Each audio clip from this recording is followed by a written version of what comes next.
if I go on and do all these heinous acts, you can't even blame me on atheism. Because on atheism, you would say that I don't have free will. This dude's never spoken to an atheist, has he? So, everything I did was determined already. My brain chemistry forced me to do what I did. So you can't even blame me about it. And finally, the third thing is the argument that I would make, and that is basically, it ties into the free will thing. So if atheism is true, then we don't have free will. And determinism, so basically the position that we don't have free will, is self-contradictory. And a self-contradictory position cannot be true, and therefore atheism is false.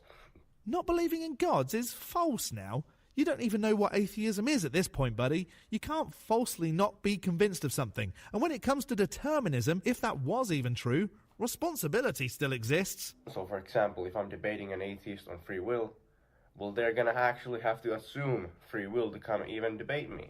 Well, if the debate is about free will, then they at least have to have a position on it. Otherwise, it would just be you talking at them and then hocking up a loogie or something.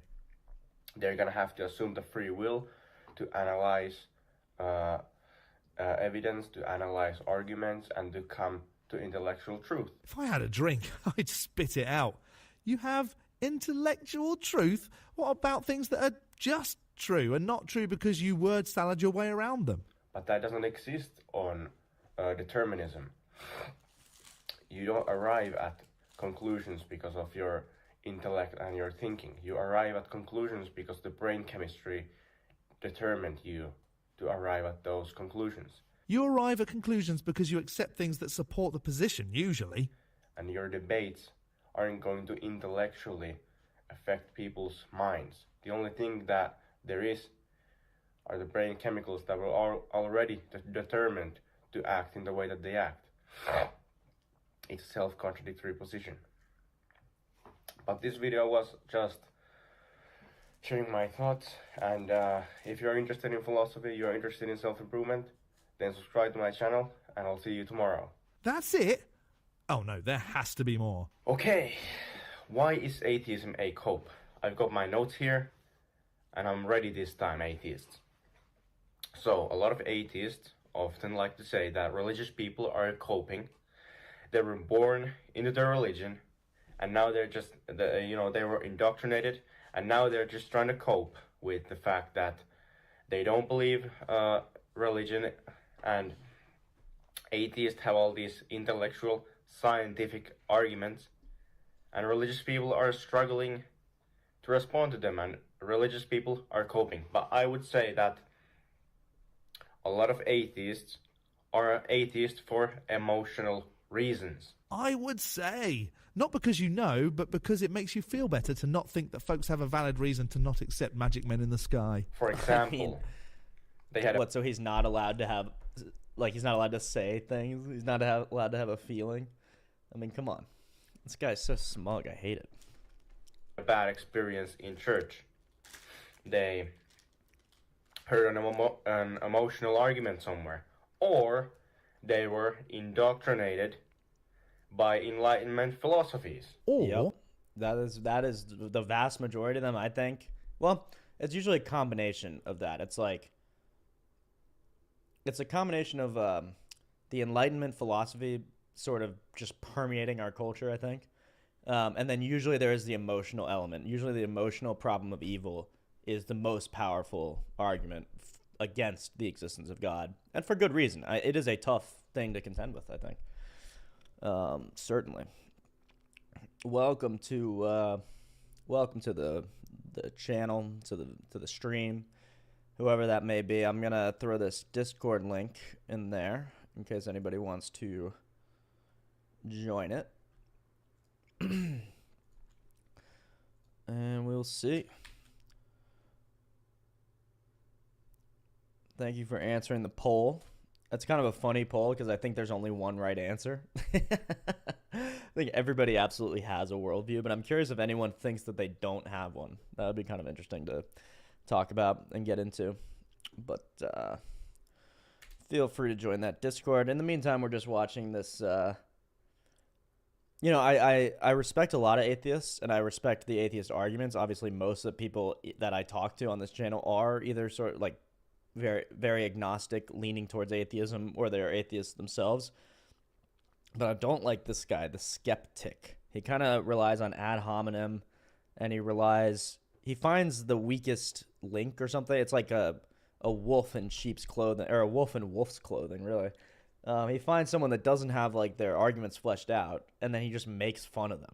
And I'm like, what are you doing? So part of this is to like try to defend this poor kid, that the skeptic, which by the way is the worst position. If you define yourself as a skeptic, it's like it seems to me like you just love destruction. Like if that's what you are, a skeptic, then you must be skeptical of everything. So They grew up believing that they had a gift for speaking to the dead, and when they explored that gift, they found that it was all a load of nonsense. Yeah, maybe that was just me. How's that? You say that religious people are indoctrinated when you yourself are indoctrinated. Projection, Your Honor. And so, okay. I want to touch on the problem of evil. So I actually used to be an atheist about probably 3 years ago. If you used to be an atheist, you'd know what you were talking about. I'm not trying to no true Scotsman you, but it does sound like you were only an atheist because of emotional reasons and not because you were genuinely not convinced of a God's existence. And after, I mean, talk about the most circular, just presumptive argument to make. This kid could not have possibly been an atheist because he's now a Christian. It makes no sense. What you're saying is, if you are ever an atheist, you are right. So if you stop being an atheist, you were never an atheist because you were right then. So you couldn't have been wrong. You can't be wrong now. It's so weird. Actually, someone accused me of this recently. Work hard at the work you're made for. Live in accordance with nature as far as your gender, and do what's honorable. Make good investments like getting married young. Cool. Yeah, work hard at the work you're made for. I agree with that. Live in accordance with nature as far as your gender. So like don't like switch your gender around, or like don't be overly effeminate when you are a man. Is that what you're saying, Blake? And do what's honorable. Yeah, and making good investments like getting married young. I do want to support marriage and having children. I think obviously that's the biblical sort of command. But I also, on a more like pragmatic level, birth rates are going down. I read that Korea, how many people will they have? In like 3 generations, they're going to be completely screwed. Like they're not even close to replacement rate, which I think replacement rate is like you need to have 2.1 children for every couple, and they're at like 0.9 or something, which is insane. I mean, so that's how your country can actually just disappear. If you don't have children, you don't get married, you don't work towards the future. Yeah, I get that. Blake. I'm curious, Blake, is that the extent of your worldview, or is that just part of it? Like, are you a Christian, or are you an atheist, but you believe these things? Or how does this, I'm assuming that was a response to the poll, like what your worldview is. So I'm curious if that doesn't come from like a theistic framework. Is it something that you derived yourself? Or is it something that you read somewhere else? Or how did you come up with these sort of pillars of your life, your worldview? that I became, I started questioning these things. I was indoctrinated to be an atheist because the society is atheistic and it's very easy. Good afternoon, Beep. How you doing? Feel free to join that Discord if you like. Don't like that music. The music's pretty nice. Ba-do-do-do-do. Good afternoon, Beep. Good afternoon. Curious about your worldview as well. I forgot exactly where you stand on all this, but I'd be curious to find out. And feel free to join that stage. Hey, what's up, Comic Brandon? How you doing? Good shit. Good stuff. I forget, Beep. What side of the aisle are you on? I can't remember. Not that it matters totally, but I am curious for sure. Totally curious. Should we keep watching this guy? For the people that are just catching up, there's this really annoying guy called The Skeptic that I just came across on YouTube. Gods, they're just so powerful. Duh, they create everything, and they're so loving. They never kill anyone, and they never impregnate 14. Atheists know there's a God because circular reasoning. Atheists are the ones that prove God exists. It's kind of weird. What his titles seem to imply the opposite of his. No, he's not a Jesus freak. This guy's an atheist. You'd love him, Brandon. I was just watching him. This guy is a Christian, or as a Jesus freak, as you might call it. But the guy making the video is like smugly tearing apart this kid's worldview, which I just find to be annoying. Especially because it's like the kid barely speaks English. He doesn't make the most like strong points. And then this guy thinks he's like slam dunking theism by basically tearing apart this guy. You'd actually really love his channel. Oh, you have Comic Brandon? Oh, Beep is a Jesus freak. Well, good. God bless you, Beep. I'm glad you are. We should all be freaks for Jesus. But yeah, I thought you would like Skeptic because he's also a coward who doesn't show his face. Atheist in an atheistic society. It's the standard. It's very easy to be giraffist in a society that believes in Lisa the Rainbow Giraffe, leaf be upon her. That doesn't make it a good reason to be a giraffist, though. But I started questioning it. Yes, it would. If there were a society where there was this rainbow giraffe and it was God or whatever, then it actually would be a good reason to believe in it because it would be true. So I don't know what his point is on that one. Sir Sick. Okay, we can watch some Sir Sick if you want. I don't want to get pulled off YouTube, but your identity is very public. That's good for you, Brandon, but you refuse to make it public here, so that's sort of what I'm referring to. Sir Sick, cool. Smug Flurf Moron has 5 really stupid proofs that the Earth is flat. Okay, that's interesting. I mean, I'm not obviously the Earth is not flat, so. But I'm kind of curious about that. Let's see.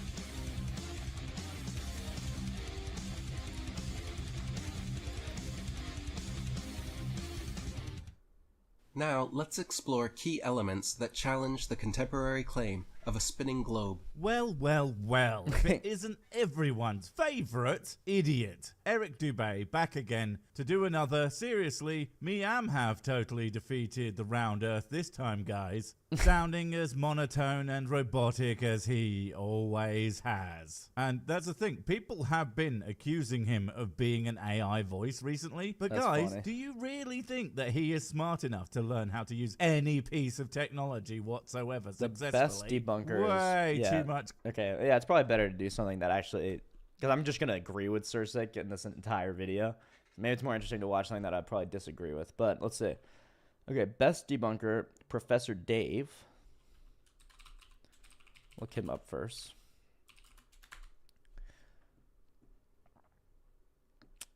Is this what you're talking about? It doesn't look like he's debunking anything in particular. Oh, he debunks flat Earth. Okay, I mean that. See, that stuff is so. Hey everyone. Hey To me, that stuff is so easy to debunk. So it's not that interesting. How about London Storm? Let's look that up. London calling.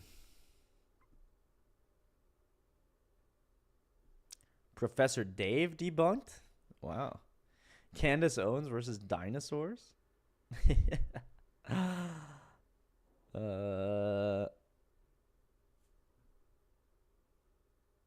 Yeah, Sir Sig is pretty funny. I do like that.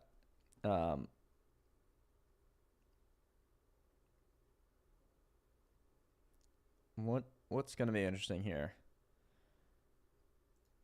Conservative commentator Candace Owens is no stranger to making very interesting remarks. And I said to him, listen, I'm not a flat earther. I'm not a round earther.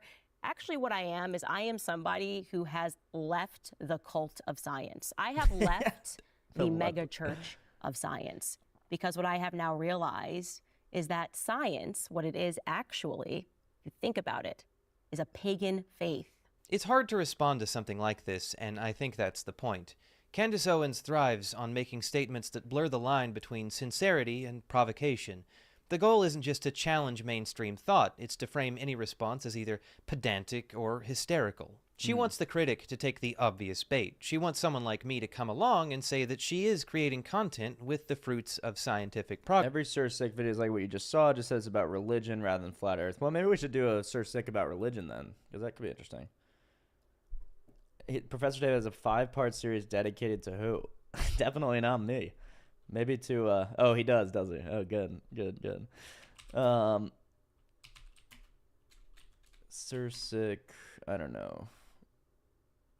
What does he debunk, like religion? Oh, wait, should we watch him debate Jay Dyer? That could be interesting. This could be interesting. Bruh.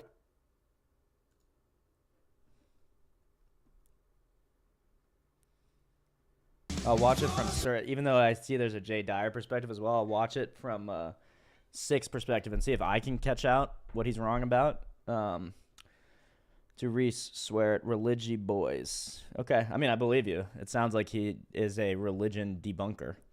But I have a feeling that he's going to be wrong when facing Jay Dyer. But we'll see.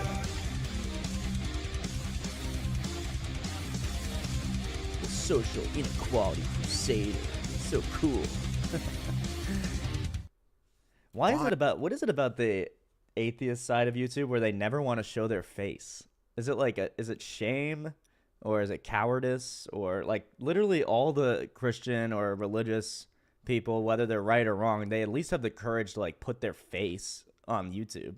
But all the atheists, I mean, not all of them. There's a few, I know. I can think of a few. But most of the ones like this, it's just like they hide behind some kind of cartoon.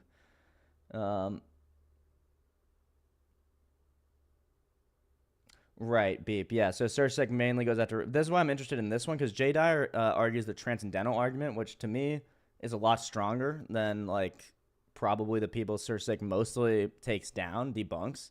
In fact, I don't think there's any debunking of the transcendental argument. So it'll be really interesting to see how he actually handles this, Abib. I'm not an atheist. Is it because you don't know how to do a video properly? It starts out of nowhere, no real framing device, and talking of framing, you are all right, so ad hominem attack off the front. All right, good start, Sir Sick. Way down there. It just looks super weird. I can only assume it's to make it look so that there's even more books that you have totally read, at least the ones about how to look like a big... At least he's framing his face at all. You're doing like a cartoon. It's way easier to do a cartoon than to talk in person, but anyway. Brain smart person on purpose. But don't worry, I'm fixing it, and I'm even putting his little J bit there so that we can see his name throughout the video, as he apparently desires. Possibly to make everyone's eyes bleed. I mean, I don't want that to happen. Well, I do, but... Okay. Ad hominem. Couldn't possibly mean the opposite when that happens, right? I was never really tempted with atheism. Ah, the temptations of atheism. I know the feelings very well. I mean, all the baby burgers for one thing, and then there's the mandatory hating of God, which is obviously a lot of fun. And as we all know, everyone wants to worship the devil, as all atheists do, and that's a fact backed up by the science, and of course the free cookies that come with the Satan love. But somehow, you manage to resist all of those very real and not entirely made up temptations. No, I mean, he didn't say any of that, but the temptation to be an atheist is obvious. You have complete moral freedom. Nobody can judge you. Nobody's holding you accountable for your actions after death. So, I mean, yeah, you can make all these funny, whatever, little, like, make your little soliloquy about how all atheists are, love the devil or hate God or whatever, which Jay didn't say. But there is a real, genuine temptation to be an atheist. I mean, I was tempted by that. It's total, authority over your own life. That's extremely tempting. I can see why that's a temptation, but fair enough. Because it's not like the temptations of atheism is a phrase that makes literally zero sense. Yeah, you're right. Ever since I went to It's not like that. It is not a phrase that makes zero sense. It's easier to be an atheist than to follow a divine moral code, obviously. But anyway. college, What? You expected me to say something? No, why would I do that? I am completely sure that the man was educated at a college. No doubt in my mind that that is 100% true factual fact. It was More probably just, kind Smug sarcasm ad hominem. Fair enough. of a shit one. And if it wasn't, I'll bet he didn't know how to pay the attention. Real good. Not like me. I'm hardly ever distracted by, oh my god, I just realized I'm wearing armor. and started my trek into the world of philosophy since 1819. Sorry folks, false alarm. It was just my reflection in a mirror. He was wearing the armor, not me. Glad I figured that one out. Anyway, philosophy, eh? I can dig it. I mean, I don't it's even get old that. 99.9% staring wistfully into the air, occasionally saying, why? And then going back to not having a real job. But it's a career choice I respect. I mean, those f***ers do less work than I do. That's just impressive. I've had a lot of debates with atheists. We used to debate. Did you have, mass debates? Haha, I am very- I'm not trying to give him too hard of a time for the ad hominem because I realize that is that's part of it. He's funny. He's doing a comedic thing, but I have a feeling. So far he's made no good points. He's been somewhat funny, a little bit annoying, but somewhat funny, and he hasn't made a single, even relatively valid point against Jay Dyer, other than just saying he's an idiot. I guess he has bad framing techniques in his videos. Fair enough. Very funny, I know. Original joke registered Sir Sick TM, do not steal. But man, do I hate debates. Well, that's not fair. I hate what the internet thinks debates are, which mostly consists of disagreeing with someone, shouting, "Debate me, bruh!" and then when inevitably ignored, claim their victory because the only reason anyone wouldn't want to debate them is because they have such a big smart brain, and not because they are the most insufferably irritating and uninteresting person on the planet. And yeah, I do mean Earth, so literally lower than the lowest low. I mean, imagine being the worst humans. Ugh. Atheists all the time on campus. In the philosophy club, we would have constant debates. So are you saying that during college you were always very constipated? Ha! Nice. And I think that one was actually original, so definitely don't steal that one. But sure, always stealing doing it. debates you. None of that stupid, pointless learning shit. I mean, who needs to know things? Not someone who's good at debating, that's for damn sure. That's and since true. being good at debating is the only way to know if you're right, you must always be right. And not simply arguing points that don't make any sense against people who don't know any better. No, not me. Never. So I'm very familiar with atheist argumentation. I had a lot of atheist professors. Okay, excellent. Hopefully that means you won't just be completely misrepresenting those arguments over and over and over again until all of our brains fall out of our skulls, as usually happens. You're right, he Because won't. damn, that really would be a wonderful change of pace, but for some reason never happens. As if, right, someone actually understanding the arguments properly, they don't actually have anything to say about them, apparently. And I even debated Oh my atheist God, it's professors this when I guy. was a sophomore. Oh, yo, what's up? What's up, Infamous? Yo, so I'm sort of indulging Comic Brandon right now with this Sir Sick trying to debate Jay Dyer. But so far it's not really a debate, it's just a bunch of ad hominem. So I guess Sir Sick is kind of like a comedian or whatever. I mean, Sir Sick's more of a comedian, but also they're not ad hominems because he's not saying he's a dickhead, therefore he's wrong. He is, well, okay, you're right. He's not ad hominem. He's just being straight mean then. Because he's just saying, Yeah, he's just being a making dickhead. fun of, he's not doing anything to, so far, dissuade me against believing in Jay Dyer. He's literally just saying, your framing No, is it's- bad. yeah. I'm sure It's he for called people him an who are already idiot. atheists. He questioned whether he even went to college and stuff like that. It's okay, fair enough. It's funny. It's whatever, but it's not meaningful in any way. But Yeah, I mean, it's comedy for people who are already atheists. It's not really right, for exactly. conversion. And even I can recognize that some of it's funny, but it's starting to drag on, and I kind of want to just get into the argument. But let's see what happens. Yeah. Sophomore had a public debate with my philosophy of science professor at the time. Well, doesn't that sound so very impressive? Did you win? I mean, I feel like if you had won, you might have, said so. And I know winning isn't everything, but then again, if that was the case for Matey Boy here, he might have said, and yeah, I lost that one, haha. So I have a funny feeling that not only did he not win, but he got his ass totally destroyed. Fingers crossed he got himself a Zenkai boost, and it turned him into a competent argue boy. So I'm very familiar with various atheist positions. It's a position I've interacted with. Ah, but do you know the atheist position of secular style, where instead of penetrating your partner or vice versa, you give them a long dry lecture on the importance of separating church and state? Very sexy. Then, of course, That's the funny. well-established act of Darwinism, where you refuse to even touch your partner until their neck is 6 feet long and they can eat the highest leaves from the trees. Kinky. And, of course, I my like that. personal favourite, not a missionary stance, where you just bang whatever way you want, because seriously, who gives a f***? Me, that's who. I give all the f***s. That's how good at the sex I am. Probably for 20 years now.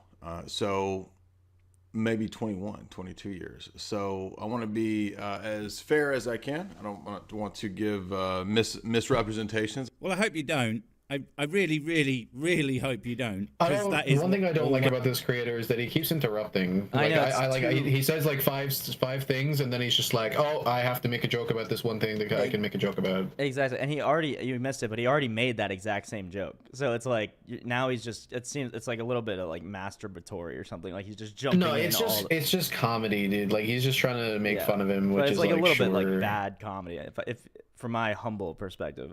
But anyway, always happens. Or at least if it's not misrepresentations per se, it's just completely... or it's like, okay, so you're saying like, oh, you're gonna misrepresent the thing. So get to the part where he misrepresents it and then comment on it. Don't just like. Also, This but is the also you've second watched time he's this done video. Like you've watched the video. Like if you like, what's the point in predicting he's gonna do it if you know he's gonna do it? Right. You already know what he's gonna do. Yeah, exactly.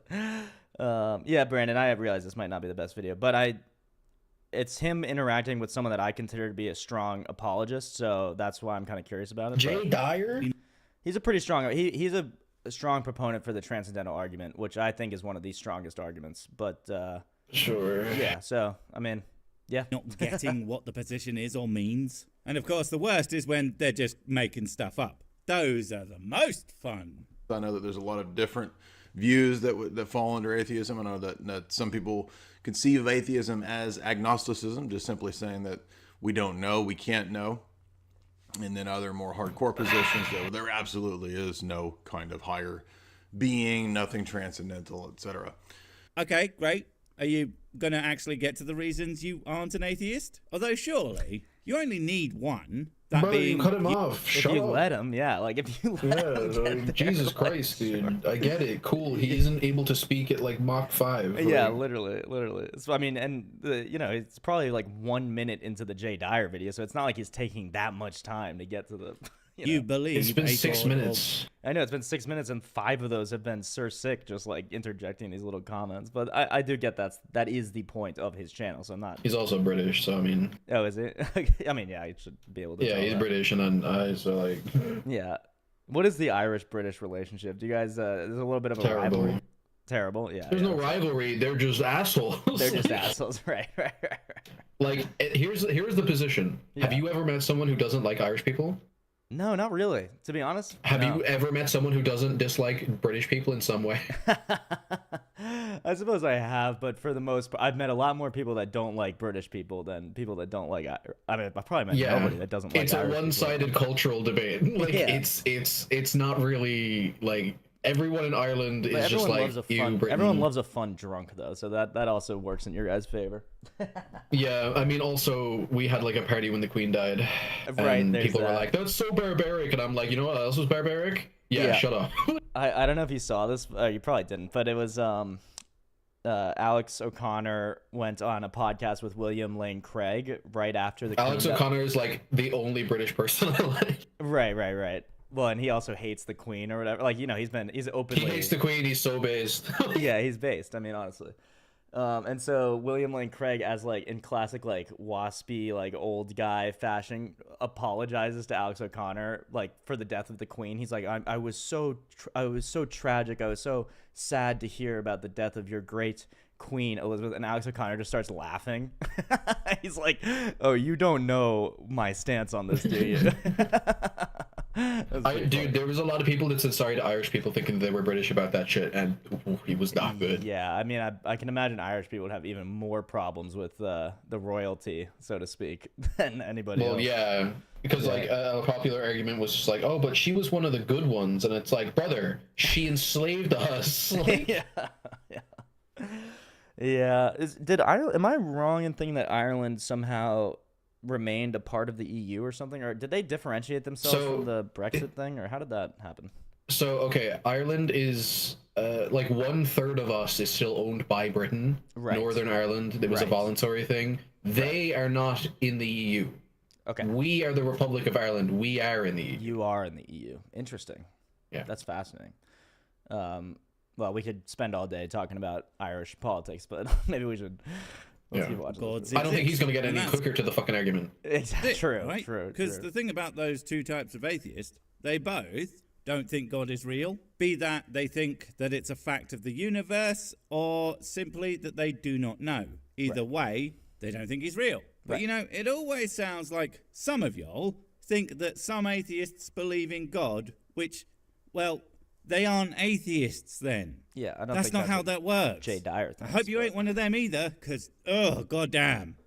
So I'm going to give my 10 reasons. They're not really in a I think specific that's okay order, to just say like personally, because I don't think he actually gets into that. So him being like, I hope you don't believe that. Right. Fair enough. I guess. No, that's fair. Yeah, that's fair. That's a good point. I mean, I'm not. It's still I guess a weird there tangent, are there but- apologists that think that atheists are like lying or something, or is that? I mean, I would think that all apologists think that at some state we're lying. Oh. Because you think, wouldn't you agree that everyone knows that God exists? No. Everyone hasn't spoken to their heart that God exists. Well, in the psalmist says, the fool says in his heart, God does not exist, which would imply that even in your heart, you could sort of. I think you would have to. I mean, well, I the don't fool think you're says in his lying. heart. Yeah. It's not that he doesn't. Right. Either way, even if you don't believe that, a lot of apologists do believe that atheists are just lying. That there's no such thing as an atheist. That, Okay. Do you not remember that from the late 2010s? Like, Yeah, there's no such thing as an atheist. Like, yeah, I mean, I've definitely come across that. Those people strike me as more like radical or kind of like in that evangelical realm. Yeah, it's mainly the impossible evangelicals, not yeah. to believe in God. It's like, well, no, it's extremely possible not to believe in God, to like the core view, it seems. But anyway, like the other top 10s, why I'm not a Catholic, why I'm not a Protestant. You can watch those videos. Why you're not a Catholic or a Protestant? Because that's not the religion you follow? Is this not almost as simple as why I'm not an atheist thing? Like, if you are X-religion, then you by definition can't be any of the other specific denomination. I mean, I guess you could have more reasons why you disagree with them, but whatever, let's go. Come on, I'm excited. Right before this. And here we want to just kind of list the main reasons that occur to me. So, oh my God, will you get on with it, please? Brother, let him follow talk. a lot of my debates. Right, I'm skipping ahead. In fact, I'll be skipping any significant waffling, and he does a lot of it, so you are You're all freaking waffling! welcome. I know. I mean, I could have skipped literally to this point in the video, so I don't know what he's talking about. Oh my God, dude. It's kind of the classic projection when you get most frustrated at something that you perceive someone to be doing because that's what you do. That's like what it seems Yeah, like. no, it is fucking stupid. Yeah. Like, Seriously, the sacrifices I make for you people. I'm basically Jesus, but way more handsome and almost as drunk. Okay, Oh, come that's on, he fine, has I to be mean. more drunk than me. Almost His as blood drunk is as literally Right. made of wine, and while I'm trying to get there with whiskey, some people are just born lucky. The first one would be the transcendental argument. I think the some people, transcendental yeah, argument that's hilarious. is, Jesus was born lucky. That's crazy. Yeah, I think it's probably the Bro understatement. was genetically gifted. Yeah, genetically gifted. Yeah. Bro had the insane strongest genes. argument for God's existence, and it's because it shows the necessity of God's existence in a logical framework. Oh, thank God. But, don't, because as far as I'm concerned, that's literally just a saying. No, I want to go into this, and if he's not going to get to his point quickly, I'm not going to either. Yeah. Whenever Crimsbians say, if you don't believe in God, it's the language. There's actually a chance. Oh my God, it's so amazing. Long. Basically, everything that we engage in this world relies on everything that we use in this world, such as mathematics, logic, abstract conceptual entities. They all presume what are called transcendental categories, right? They rely on things that are not known or proven through mere sense experience. Right, so yeah, as I understand it, and a bit boiled down, the tag argument is things that are harder to pin down where they come from, per se, like mathematical laws or morality, must have come from God because we don't know where it came from. Well, aside from the fact that not everything... I don't think that's totally how Jay Dyer would frame it or how I would frame it. There's a couple different views of tag. That's like the generic one, and like that version of it is like a big god of the gaps. Yeah, which I'd argue that all of them are a big god of the gaps. I don't know if that's what he thinks, but like if you're saying that we don't have an explanation for where they come from and to have like a cohesive worldview, you need to have an explanation. Mine is God. That is a god of the gaps. Yeah, I understand that, but so the way that I've seen him frame it is that, yes, if you don't know where these things come from, and then you want to know in any sense, then you can't say something other than God per se, just because there's nothing else that fits the category of like necessity, immateriality, like the things we classically naturally assign to God. Right, but they do. Who does? Those things. They themselves. So, but then you just state them as a brute fact, and so that's fine. You can totally do that. You can totally do that. But then Jay's just going to say, well, there's no more validity to doing that than to saying that God did it, and God is actually simple. Well, there is, because you're adding a step. You're adding like an unnecessary. No, you're adding. Or not you, but whatever. The interlocutor against tag. No, I do believe this. I do believe. Okay, that so you those believe. Things So are you believe that there's a set of like whatever 10 or 20 or 5 or however many brute facts that sort of just exist with no explanation. Well, I don't know if they are brute facts. I'm just saying that they exist, and just because we don't have like an explanation for their existence doesn't, one, mean we can use them, and two, doesn't mean that they are unjustified. And even if they were unjustified and were brute facts, I don't think that necessarily means that adding a god in there makes it any better. Well, the thing about God is that he's more simple. That's only one brute fact that you're presuming, rather than the set of brute facts you'd have to presume. If right, but your one brute fact also... is an extra step for causing them. That's not really. It's like this, right? No, because you're saying, well, then how do you infinitely more complicated than 2D? Is what? Is 3D infinitely more complicated than 2D? I think you'd have to say yes, depends on what right? you mean by complicated, but I guess, yeah. Well, it's literally like more than infinite sheets of 2D. Yes, yeah. I agree with that. Yeah, okay. So it's more complicated, but if I was to say, okay, infinite 2D things explain this thing, and they do sufficiently, but you're like, yeah, but you know what else describes it? A 3D dimension. Yeah. And I'm like, cool, that could also explain it. I think you're going a step too far. It's not about the amount of simplicity, it's about how many steps you're taking away from the necessity of its existence. I think you might have actually just kind of refuted yourself, because you're saying the concept of a cube, to me, seems infinitely less complex than infinite stacking sheets of paper. Right, but that's when you instantiate the cube. That's why I didn't give you a thing that exists. But I know, but that's why I'm instantiating God. The thing on the higher dimension, which is simple in that dimension, but infinitely complex in our dimension, you're just saying it stops at the infinitely complex level. And I'm saying, no, it's actually extremely simple from one step above what we can observe. Right, but see, that one step makes it infinitely more complicated. That's what I'm saying. And it's like that's why I said both of them necessarily are able to describe what we're talking about. Infinite 2D can't describe a 3D object. It just can't. If both models efficiently describe the world we live in, either saying that God is the, like, necessity for all these other things, or that them things themselves are necessary, both things describe and explain the thing we're talking about, but one takes a step above unneeded. It's not needed.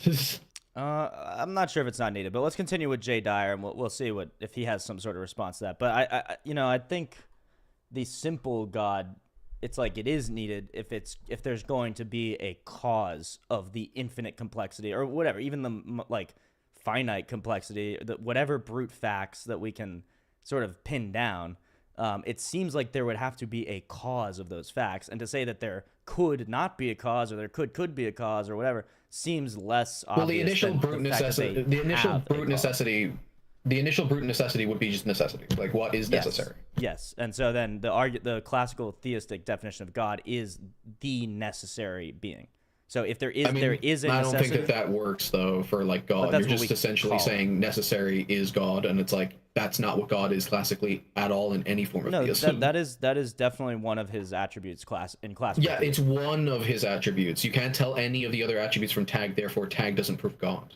It just proves some sort of necessary existence. Well, no, it would prove it proves a necessary existence, and then what's the nature of the necessary existence? How about logic? Necessity. That's it. Well, you can say that, but I don't think that's what tag actually says. But anyway, let's keep claimed by the so-called tag argument has no explanation for where it came from. I, for one, hold that morality is a construct afforded by human's evolution, but you don't agree with that, do you? That reality is a construct afforded by man's evolution? He said morality. Oh, morality. Oh, okay. I mean, I still don't agree with that, but do you agree with that? I mean, I think that the reality we experience is, I don't think we can say anything about our actual reality. Yep. There really is a fatal flaw in this whole concept. Let's see if he gets anywhere close to broaching it as the strong argument that it is. So we could think about things like spatio-temporal relations. So we could think about things like the past. We could think about things like objects having identity over time. We could think about things like the transcendental unity of a self, right? Right, okay, so let's say that these are completely inexplicable with any current human evidence or ideas. Right, so what? That literally provides no basis for a god to exist. It's a kind of classic god of the gaps thing. We can't necessarily explain X, therefore Y unrelated entity. Yeah, I agree that that's what you and Sir Sick believe. I don't think that's as simple as Sir Sick is making it seem right here, but we'll see. Must exist. It doesn't actually follow. Just because I can't explain who keeps drinking all of my whiskey doesn't mean that there is an invisible whiskey drinking ghost who can consume it through walls. But it actually does mean that somebody is consuming it, doesn't it? Sure. That would be a ridiculous... Actually, no. Well, something. If the whiskey's just going missing, then... By some mechanism is taking the whiskey out of your bottle for it to be gone. Some mechanism is taking the whiskey some out. entities, some mechanism, some being. However the whiskey's disappearing, the whiskey's disappearing. You have to deal with that. So you can't just say it disappears there's because a fact that the whiskey is missing, sure. Yeah. And you can't just say it's missing because it's missing. That makes no sense. Well, I mean, it's a contingent thing, so yeah. Right. Conclusion. And it would be absurd to further set up traps around my house to catch him and plead with him to stop drinking it. I needs it, it's precious, etc. Oh, excuse me. That wasn't a ghost trap. No. That was the dog. Yeah, that's it. That there is a self-existing something. I know that atheists won't say that there's a soul, but there's something that's having this experience of the world that is a unified conscious experience, right? The mind. Whatever terms you want to use to call that.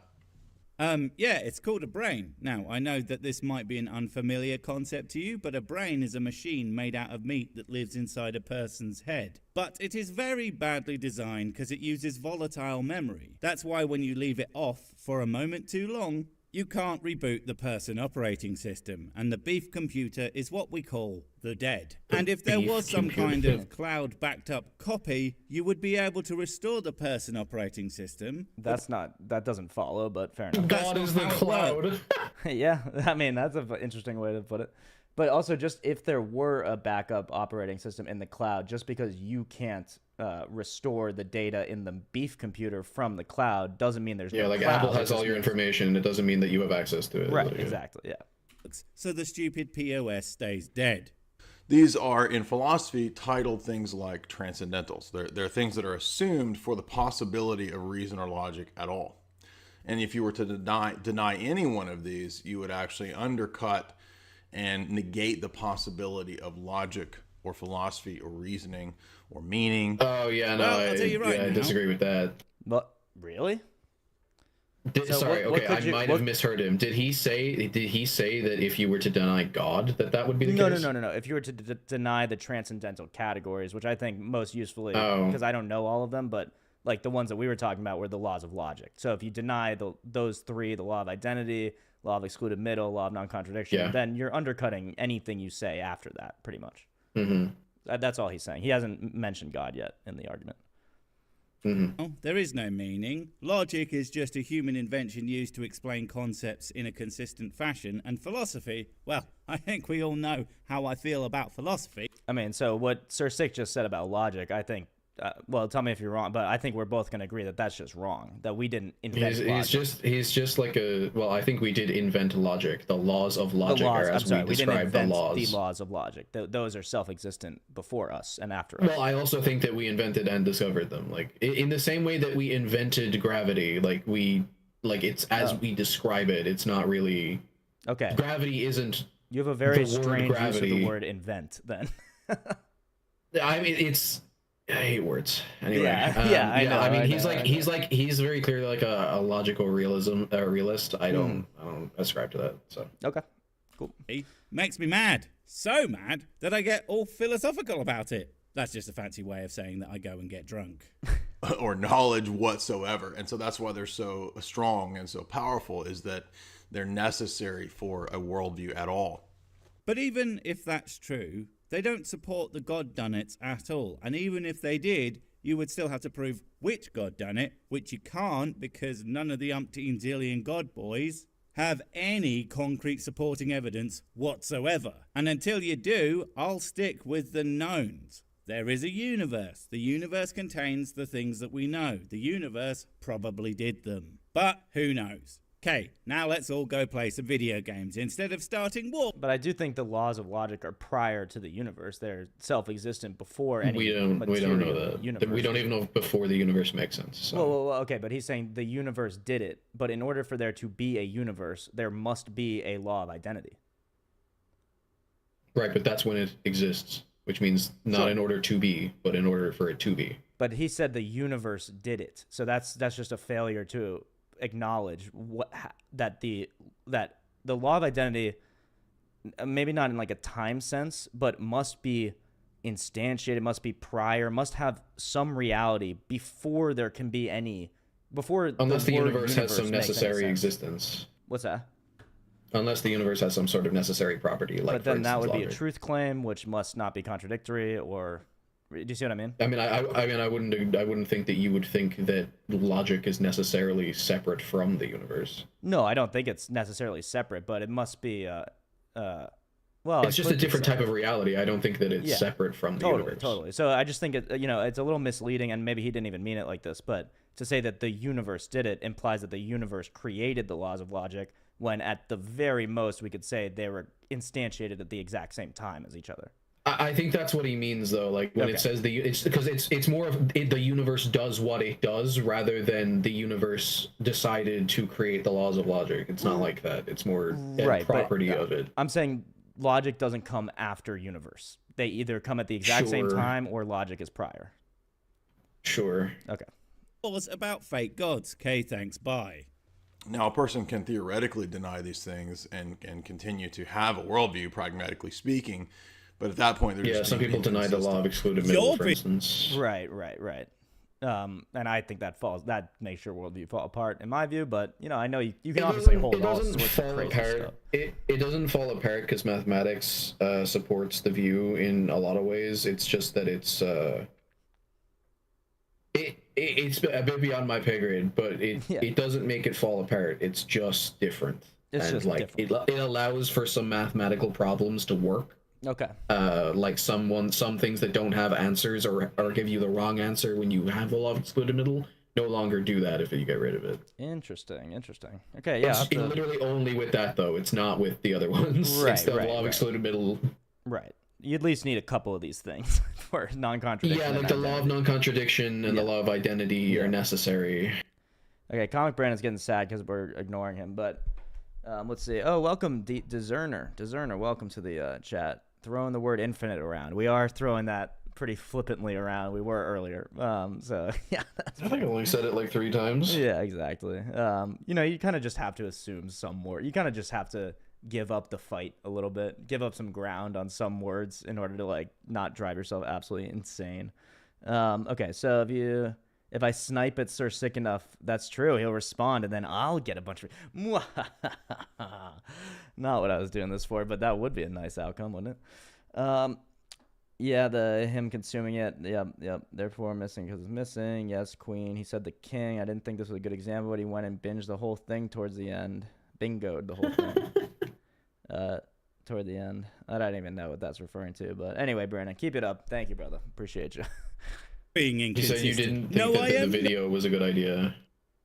Oh, I didn't think the video. He didn't think the video was. No, but I he just didn't think the video was a good idea, but you binged the whole fucking thing. Yeah, I did do that. Oh, no, Ewing. You are. Because really, you could totally deny those things and have a consistent worldview because you might have a different explanation for those things. Would it be a good one?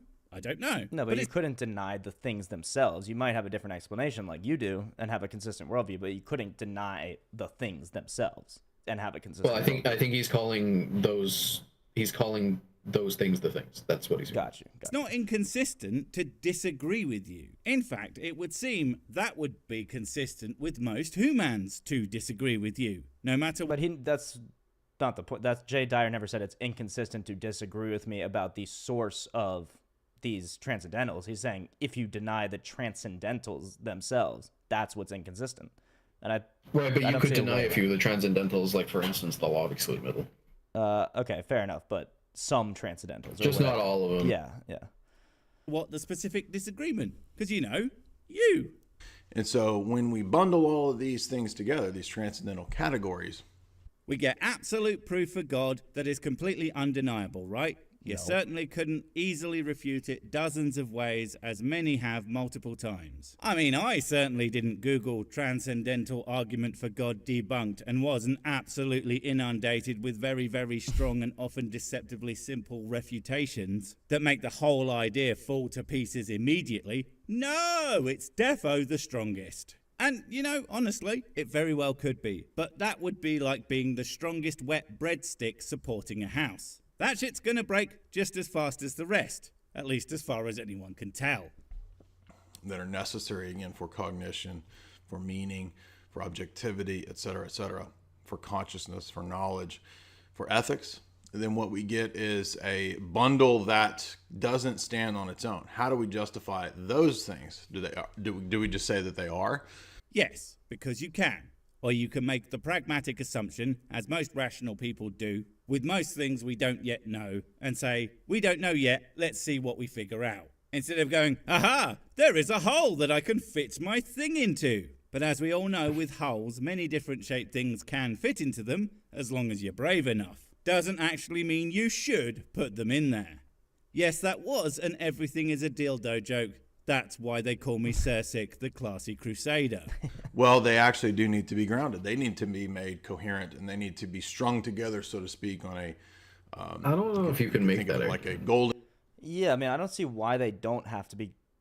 I mean, no, I'm saying you can make that argument, because I don't see why you I don't see why you could say...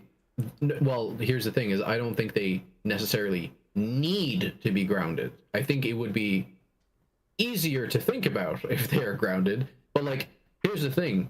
Yeah. You said that it's neater if, like, they all prescribe to this one necessary thing. What if they don't? What if they're all... Yeah, but what if they're all self-evident? Like, what if they are all just by themselves? Like, what if they all just do exist?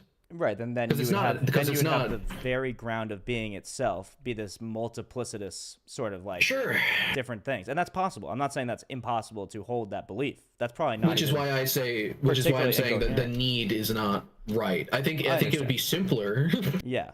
So when I'm looking at this, I look at what is the most elegant, sort of an Occam's razor solution, and to have them all grounded in one simple grounding is much easier to imagine, and also see, this is the category difference, though, is that like you're saying that it would be much simpler to take the extra step, but the extra step is infinitely more than however many you have on the last step. Like I could have infinite self-evident things on the last step, and you adding a thing to the next step would be worse than that. I'm not sure if that's totally true. It just because what you're saying is that these infinitely self-evident things are just existent. They just exist. No, I'm not saying they are. I'm saying they don't have an explanation, and to imply that they must have an explanation. So this is different. But because they don't have like a proven explanation or some like concrete solid explanation, then you're saying there's no point in examining what the explanation could possibly be. So given that there is an explanation, that's not what I'm saying. Okay, what are you saying?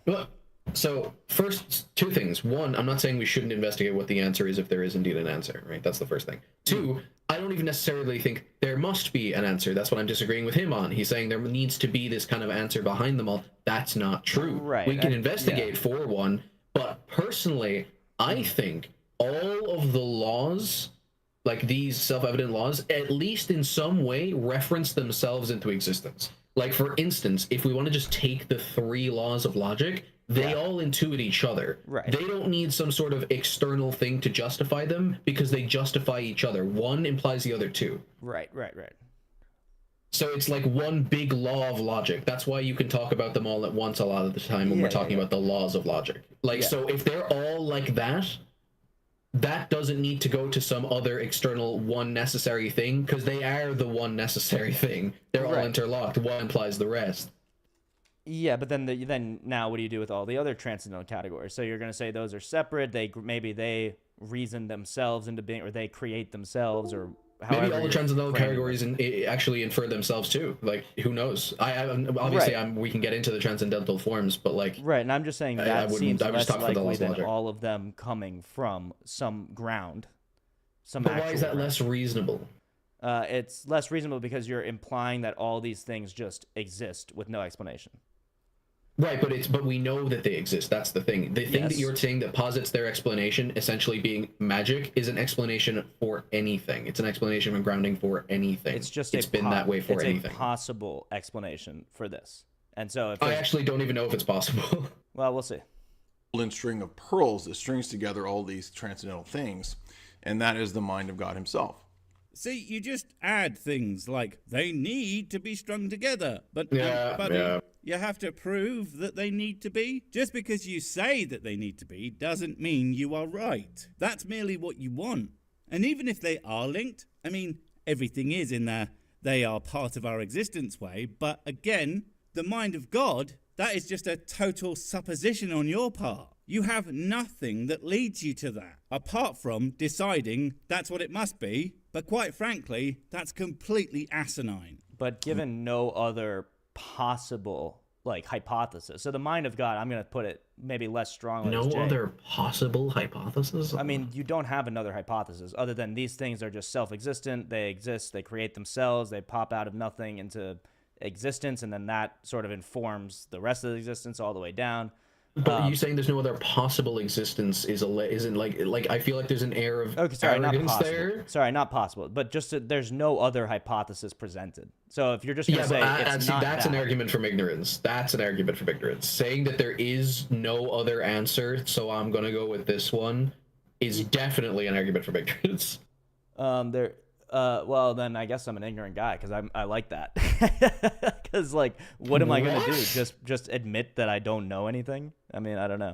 No, not that you don't know anything, that you don't know the reason. Yeah, 100%. Any reasonable person would do that. For instance, if I say I have a duck in the back of my car, right, and then I open it up, right, there's no duck in my car, right. Yeah. And then I'm just it has to be the duck stealing ghost because there's no other answer. Yeah, there's no other answer I've been made aware of. No, but so if there were but there's a million other answers, obviously, for the duck. But if there truly this is the only one presented. No, but there's no other hypothesis than the duck stealing ghost. Like, for instance, you're in the middle of nowhere. You have a heat sensor that tells you there's no other humans, no other wolves, nothing that could possibly steal the duck. The car is still locked when you get there, locked from the inside. The windows are sealed shut. You super glue them shut. there's absolutely no possibility of escape for the duck, then I think your most reasonable explanation is the duck stealing ghost, personally. Absolutely not. It is, I have no fucking clue how it left. Okay, that so is the if you just only want to answer stop that you it, I have no clue, then that's fine. But that's just where you're stopping. So I think you're just not going far enough when you say that. No, it's not that I'm not going far enough. If there is a plausible answer, that is fine. If we can investigate that, that is also fine. I can investigate the duck stealing ghost. Right. Will it give me any fruit? Fuck no, because it's an unfalsifiable claim. You can't get any further. You can't get anything from it. It is the same practically as you saying I don't know. I guess, maybe. I don't know. It just seems like, given the situation I described with the duck in your car, if there is no other hypothesis, then I don't see why you wouldn't go with the only one you can even think of. Because it could be wrong. It's not any kind of form of truth. It's not any kind of form. Of course we could be wrong. Of course we could be wrong. But I'm just saying. Right, but that's the thing is that, like, okay. But you have to look at what you have to look at what it also offers you. That's why God is a little different than a duck stealing ghost, because it offers you a way of life. I don't care what it offers me. I care about the path to truth. If we're talking about the argument from ignorance, that's a fallacy. Well, fair enough. I'm not sure if that's exactly what it is. I'm not super familiar with the argument from ignorance, but it's basically I don't know, therefore God. Is that what you're saying? Like the God of the gaps? I think if I'm being, well, so it's also an argument from, it's a God of the gaps. But if we're talking about what we said, I think it's an argument from personal incredulity, technically, which is like a different version of the argument from ignorance. Okay. Which is basically, I've been presented with no other option, therefore this one's the right option. And it's like, I don't think that that's true. I was presented with no other option other than Zeus at one point in time. That was definitely not fucking true. You were presented with no other option except Zeus. But yeah, but even that, I don't know. I think people clearly You think it would be justified to believe in Zeus? No, he wouldn't be justified per se. Right. But I do think Zeus is a very different entity than God. Zeus is in no sense a necessary being. God is by definition we have some sort of necessary being, but well, I mean, it's not about the necessity argument anymore. That's why I'm not doing the God of the Gaps thing. It's more about the argumentation around it. If we have no plausible explanation for any given thing, and then somebody presents an explanation, not necessarily a plausible one, but a one, right? Yeah. And you go, that's the only one I have, so I'm going with it. That is the same thing that happened when people said the Earth is flat, therefore I believe it because it's the only possible explanation. The like, explanation it's the same shit. Does have to be plausible. But God is a plausible explanation as the ground of all the transcendental categories. There's absolutely nothing contradictory. Like, you're just saying you don't want. What do you mean by plausible? Well, by everything that we define classically as God carries the properties of being able to produce the transcendental categories. Right, but it also carries extra things that aren't necessary for the transcendental categories, which is why the category error of being a god doesn't necessarily... Like, for instance, what if we just discover it's this ultimate law, right? This ultimate law that describes all the other laws, and it's not God. It just has the only things that would describe the rest of the laws and must be necessary. If you're just describing God as personal, it's necessary... So the law would have to have reason to do that. Does the law have reason? Yeah, I mean, all the laws of logic have reason. No, I mean, like personal, reason. Like, you know what I mean? Yeah, I don't think that those are necessary for any of the laws to exist. Okay, well, we'll see. I mean, yeah, that's interesting. The mind of God is the basis, the ground for these things. And although it may sound kind of counterintuitive, it is, you can logically show this. But for some reason, you aren't actually going to do that. And frankly... So that's why I want to go to this video. Because this is Jay Dyer's response. And so hopefully in this video, and if he doesn't, then you know what? Can we just watch Jay Dyer? Oh, this is Jay Dyer's response. This is Jay Dyer's response to that search video. Yeah. Wait. Makes an 18-minute video called Transcendental. Half of the video is just ad hominem. They're not. He only watched 4 minutes of Jay Dyer's video. Maybe, actually. Yeah. Then refuses to debate Jay Dyer. He is the most insufferable, irritating, and... Dude, this isn't Ken Fulton. Uninteresting person on the planet. Used word salad, said philosophy is stupid. Said philosophy is stupid. I mean, philosophy is kind of stupid. Philosophy is kind of stupid. I'll say that. Yeah. I mean, I feel like that was more of a colloquialism than anything, but... Yeah, definitely. Still, only he's on like your actively first... engaging in it. We'll see if he actively engages. I think we'll just see how he goes. Maybe there's even this is actually going to be a good video. It looks like he's going to describe the transcendental categories. I'm going to probably skip this part if it's just Sir Sick not wanting to debate him. I don't really care about that. I don't care about the we'll see, and then we'll get into tag over here. Okay, and then the words. I think we just go for tag. I don't give a fuck about his responses, to be honest. Like, he didn't make the same arguments I did. Okay. I'd rather just lay out tag. Okay, let's do it. But first, to get tag, we need to know the. We can do the transcendental categories, sure. Time and space. Okay, now this is a transcendental category that you cannot empirically verify. And what? No, what's the problem with that being? Can you empirically verify time I could agree is unempirical. Well, I mean, it depends on how you define the nature of empirical evidence, because empirical evidence would necessarily need to encapsulate time. Yeah. But then again, if you have time in empirical evidence, it can't be empirically proved. It would be circular. Right. Space, I think we could absolutely prove, unless you're just saying we can't prove the past with time. So, like, I feel like those should be two different bullet points, maybe even a sub-bullet of space under time, but, like... Okay. Time is more of a strong one there. Space seems to be, unless we're solipsists, self-evident. Like, I can move, unless you're like, you can't rely on the past because you can't justify time. Well, don't you think all the transcendentals are self-evident? Well, I mean, I don't think time is necessarily self-explanatory, I think is what I'm going for here. But I don't think space is particularly self-explanatory, but maybe it is. I feel like it's demonstrated every time you use it. I don't know if time isn't necessarily demonstrated every time you use it. Yeah, see what I mean? Like, time is in the equation. Yeah.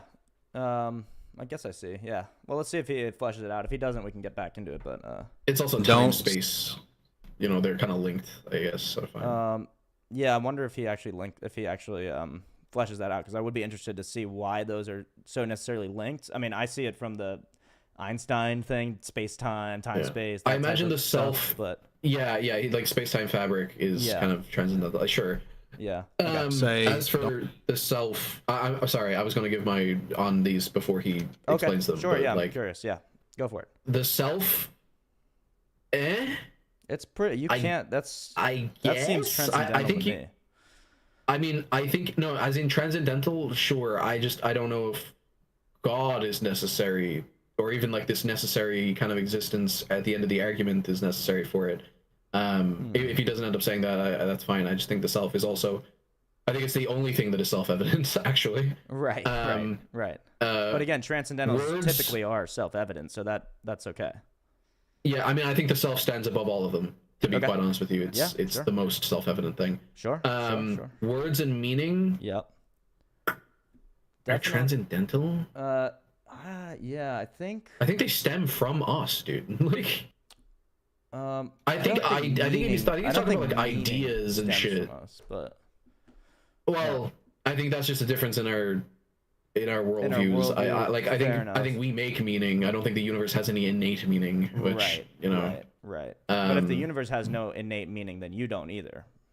That's not true. I can create meaning. I think it's a product of the mind. But the created meaning would be meaningless given the meaninglessness of everything you were created from to even create that. But I'm literally invoking meaning in it. It's like saying that the pizza tastes like nothing because it didn't have any taste before I made it. It's like, no. You're defining meaning into existence when you say that, is what I see. I mean, everyone is. That's how meaning works, subjective or not. Yeah, I just think people are going to disagree with that. I don't know, dude. It feels like we went over this with purpose. Like, meaning seems very we are the only ones that give it, and even if you say that God gives it, I feel like that's also him justifying it, just with a different mind, right?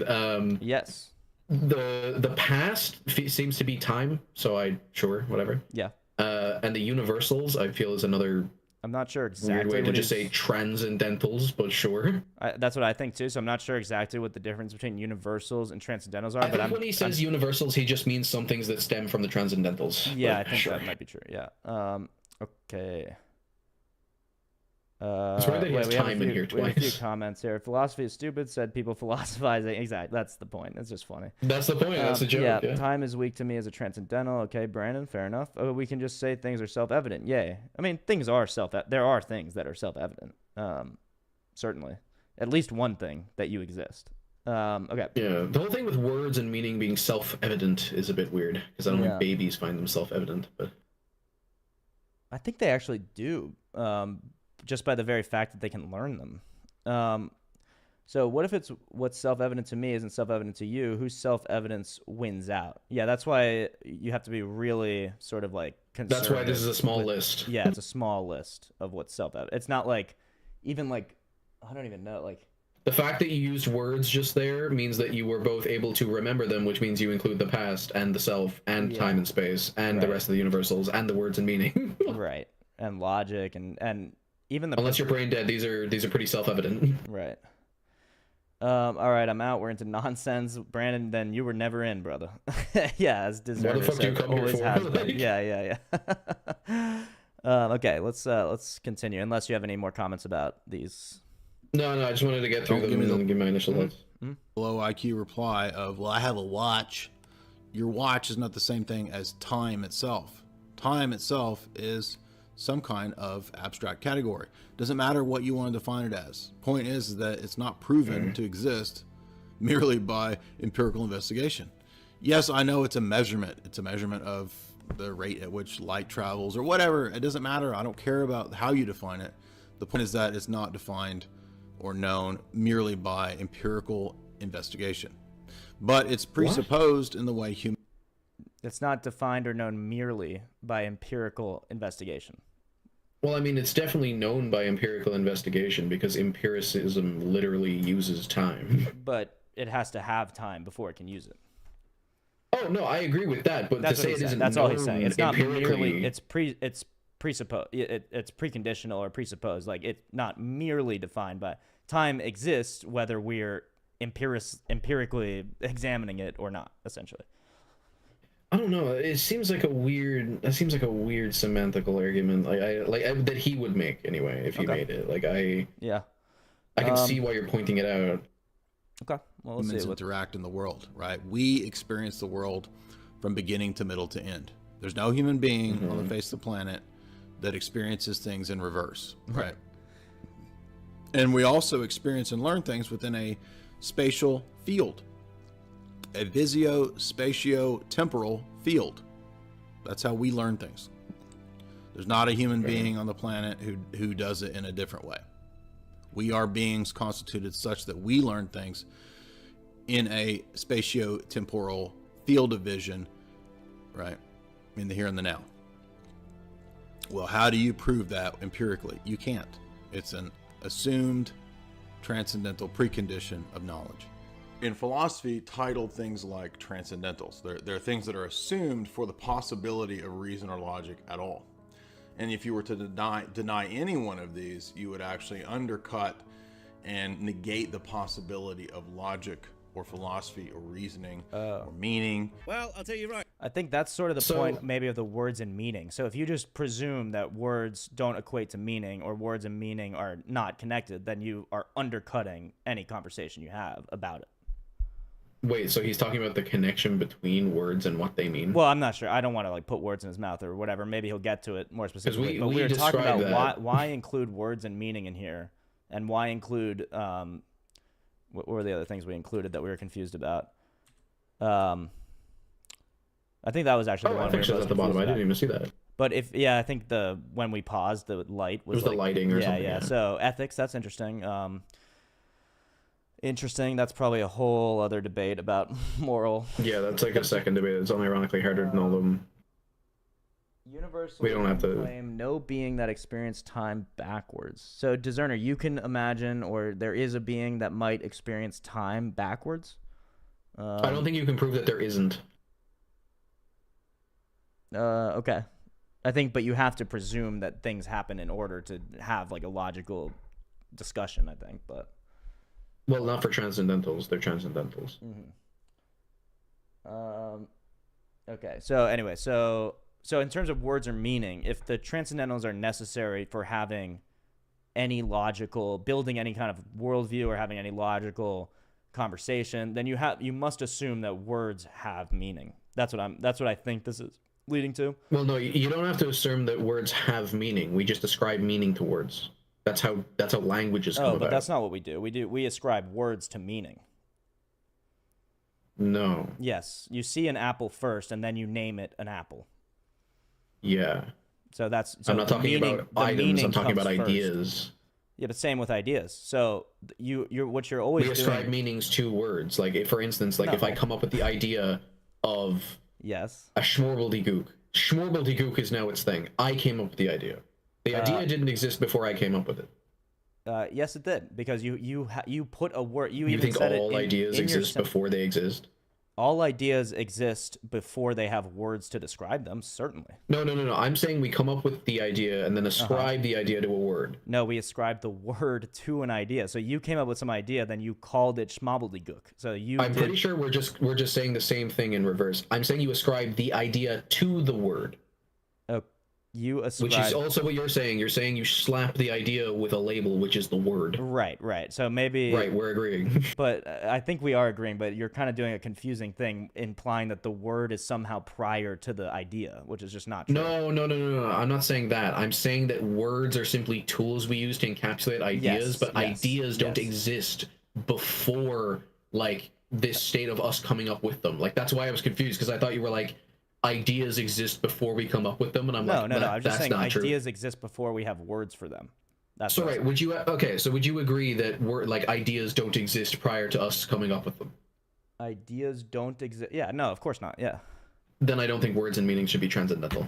Of course they should. What are you talking? Why? Because they're dependent on us. They're literally dependent on causal beings. Yeah, but meaning isn't dependent on us. So like, meanings are ideas. No, not true. Meaning, it's hard to describe what meaning is, but it's not just an idea, because an apple is it's hard to describe, but like the the experience of an apple is 100% an idea. Do you believe that there are any objectively apples out there? No. You don't believe that there's an apple growing on a tree somewhere and that it exists whether you're here or not, or whether anyone... Once we're at the level of transcendental stuff and like solipsism, there's no way to prove that, no. But that's what he's saying. You must imply the meaning, the association of words and meaning in order to have any conversation. Words... I mean, yeah, but at that point, I just go in far as to say you have to assume reality exists to have a conversation. It might be interesting to even put reality on the list of transcendentals. Honestly, reality might be something that could be on that, but like words and meanings alone, no, because meaning is dependent upon us thinking about the ideas. That's the meaning that exists. That's the only meanings we have examples for. I think that's just a presupposition, but I mean, what other meaning do we have that isn't generated by contingent beings? What meaning do we have that isn't generated by contingent beings? Well, what is? I guess we have to lock down a definition of meaning, because if you're defining meaning as something that a human mind or whatever, like a rational mind, holds in its head or it has an idea of, then you're right. But if meaning it's what is meant by word, text, something... concept, or action, like what is meant by it, and that's 100% generated by us, because without like literally putting the meaning on those things, somehow they don't have meaning. Like, for instance, if someone has a word and it's Vishnu, but no one has ever come up with what we modernly call Vishnu, and then sometime they did. Actually, perfect idea. The Messiah. Messiah has ideas in it, right? It has already supplanted ideas. But I think you could agree that the Jewish people didn't think that it was Jesus, right? The fact that Jewish people still exist don't think it was Jesus. Yeah. But you would think Jesus is the Messiah. Would you agree with that? I do believe Jesus is the Messiah, yeah. Okay, so there you go, right there. It's a word that existed prior to what you think it actually meant. Okay, but the meaning... Wait. But the meaning was there before the word, because I believe he's the Messiah in the way they were describing. They just misinterpreted it. So... the meaning of think Messiah, it's a misinterpretation. Either way, the word existed before the idea. Words can exist before they're reapplied but even then, like, you have the idea or the meaning in your mind first to even be able to reapply the word to this new concept.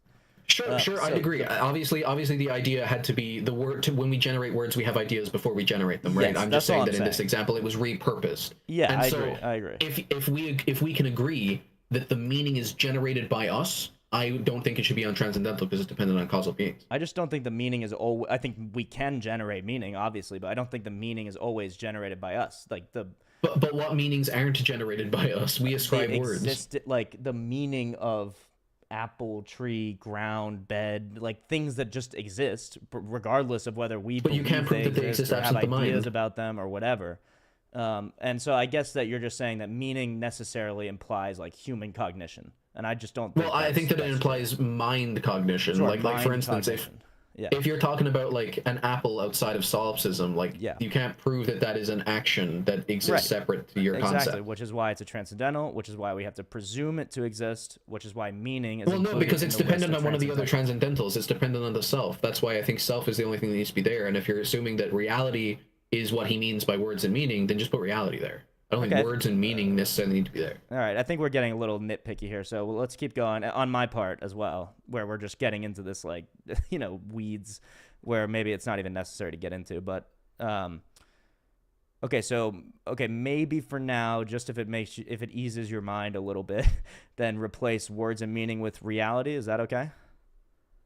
Sure. I mean, I'm not sure if it's transcendental, but like for a conversation, sure. Okay. Empirically, you can't.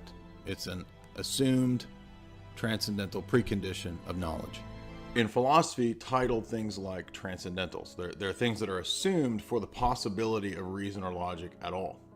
And if you were to deny any one of these, you would actually undercut and negate the possibility of logic or philosophy or reasoning or meaning. Is it a different point, or do you want to? No, it's the same one as before. It's like he said deny any of them. Yeah. And I'm like, I still think all these. Well, let's keep watching the video and maybe flesh out and think about which one you can deny and not undercut. Deep. Well, I mean, the law of excluded middle, the one we talked about before. Yeah, I'd have to let's watch a video about that or something, because I still have no idea. It's how way you deny too that. in depth in mathematics. I have no idea how to describe it to you. I'm tempted to not even believe that that's possible or true. And I know you can do weird shit in mathematics. And I've seen like a mathematician tell me how it's done, and like it's true. He asked me like a bunch of questions about it, and I was like, yeah, that's true, that's true. And then he was like, okay, and then you get to this, and I was like, oh, that's fucked. It's like, yeah, but there could be a trick. You don't. I'm not saying you're a smart guy, so I'm sure you'd catch it maybe, but there could be a trick in there, and there could be a way where it's not necessarily true. We'll see. It's apparently a way to defeat some paradoxes as well. Like it's just a different way of looking at the reality we exist in, and it's like, sure, I haven't seen it break down. I haven't seen mine break down. I'm just not going to accept that based on trust me, bro. You know what I mean? Like that just seems absurd to me. That I mean, fair enough. I couldn't explain it. So if we want to look up a video after about that, we can do that. But you can do that in your own time. That's gonna be 3 hours of watching a video. Okay, fair enough. Well, I'll tell you right now, there is no meaning. Logic. Oh wait, actually, first discerner. Ideas presumably refer to something external to the mind. Else, all else, or unless, except if that's not the case, all else is just mind. But what if your green is my blue? No, he's talking about something being a mind. Oh, he was talking about before when we're saying that like meaning is created by the mind. I agree with him that ideas or meaning refer to something external to me that I have to just presume to be there. But we don't have to get back to that. But if we're talking about having to presume for something to be there, it has to be on the level of something that like excludes like logic. Like, yeah, that's what this is. So if you presume that nothing has meaning, that your ideas don't track to any reality, then there's no point in having a logical conversation. But your ideas aren't those things. That's my point, is that the meanings themselves aren't those things. That's what I mean. Yeah, and I think the meaning is like the meaning that you have from a rock isn't a rock. I think the meaning of a rock is tied to the rock, not to you. It is tied to the rock, but the meaning is not the objective reality. It's an idea. Yeah, it's a we're concept. Just getting totally semantic. So let's continue with the. I don't even know if that's totally semantic. I think that is. If you say that the meaning is tied to the rock, but the meaning is only in you. I mean, you're just saying, you're kind of defining meaning as something that can only exist within you. Oh, no. I looked up the definition. Like, I'm not saying that. Like, it literally is something that comports to something else. But however, that thing, the meaning is not that thing. Well, yeah, they're not identical. Exactly. No, so I agree, it's not the that doesn't mean it's objective just thing. in your mind, just because they're not identical. It is literally the experience of the thing. It is literally that. It is the idea of that thing, and then you comport that idea onto a word. but it would still have the same meaning even if you weren't there. So, I mean, no, it wouldn't. The thing would exist. It wouldn't be the same meaning. All right, fair enough. It wouldn't have a meaning. So you want to define meaning as having only to do with cognitive, rational observation or something like that. That's fine. I mean, we'll go with that for now. I still think you have to presume it to be true or presume it to track to reality as a transcendental category to have any kind of conversation. But yeah, but the reality is the thing that exists. For it to track, the thing exists is the thing. Yeah, I agree. Okay. It's just a human invention used to explain concepts in a consistent fashion, and philosophy, well, I think we all know how I feel about philosophy. Makes me mad. Okay, this is just yeah, I care. We would still have to prove which god done let's it. See if which this is interesting. Did he just give fucking? Did he just like fucking stray Neil deGrasse Tyson? What do you mean? Yeah, he did. He just threw. I think he probably bundle that doesn't stand on its own. How do we justify those things? Do we just say that they are? Yes, because you can. Where did I say it just is? You quote me, but for the life of me, I can't find where I said that. Yes, because you can. Saying it just is gibberish, non-argument, and in a debate is called ad hoc rescue. I don't care if Jay has refuted this shit over and over. He explained his ideas poorly in the video I covered. And it's a 30-minute video and he only watched 4 minutes. Yeah, that's a fair... I don't care about this drama. Yeah, I don't really care about the drama either. Okay, so let's get back to tag. And that they can convey meaning to other persons. It's another transcendental category. There's no empirical verification that you are transmitting the right meaning to another brain, another bunch of gray matter. It has to be assumed. Wait, pause the video. Yep. Not only is there not evidence for that, but in fact there is evidence that we sometimes cannot do that. That's his point. No, hold on, the fuck on. If his whole point is that words and meanings get misconstrued, then that shouldn't be on the board. No.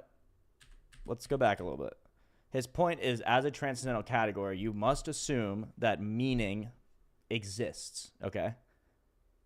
To have any conversation. Yes, like you said, you can deny that meaning exists, and you can obviously misinterpret or project false meaning or whatever. But if you're going to have logical conversations, there must be some meaning that you can translate to someone. Meaning must have reality. To presuppose that you saying things can be understood by another person. Yes, exactly. And you're saying so don't need to presuppose that? Are you just saying you need to presuppose other people?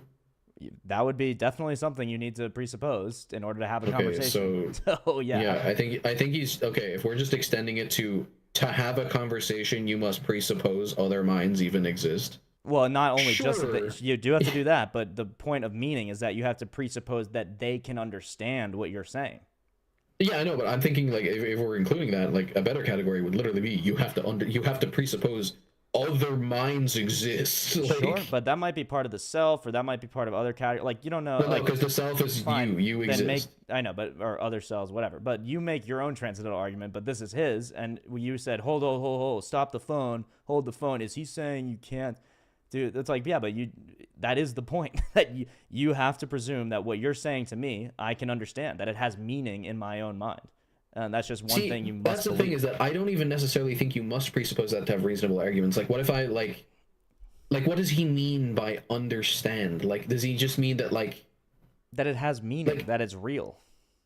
Well, see, because here's the thing, is that, like, even if we're having a conversation right now, right, and we use words that we generally view as similar, right, you don't holistically understand the words that I mean as I view them. No, even if I use them. But at least partially, I do. And if I didn't, sure, at least partially, right? And but here's the thing, is that it's not the same meaning.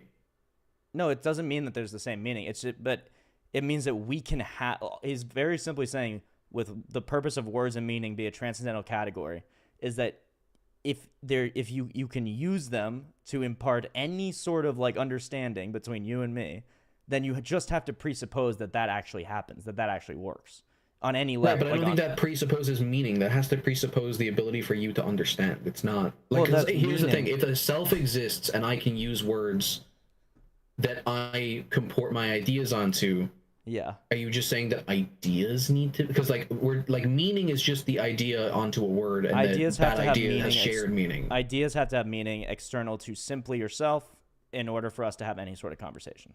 Right, another mind has to like understand the meaning of the word. I feel like it's just a weird. Okay. Well, it's a weird thing to put on the board. It seems totally valid. I don't think meaning is necessarily objective. I think it's the, or not not objective, transcendental. I don't think it's the meaning. I think it's because meaning is something that two minds agree on, right? We can agree on that. Like if I say orange and you say orange and we're like orange means this, then it's a meaning, right? It's not something I just comport. Sure. Right. Yeah. Okay. But to do that, you just need another mind. So it's weird to go a step further to an unnecessary plane. I feel like something even more transcendental not at all unnecessary. would be that.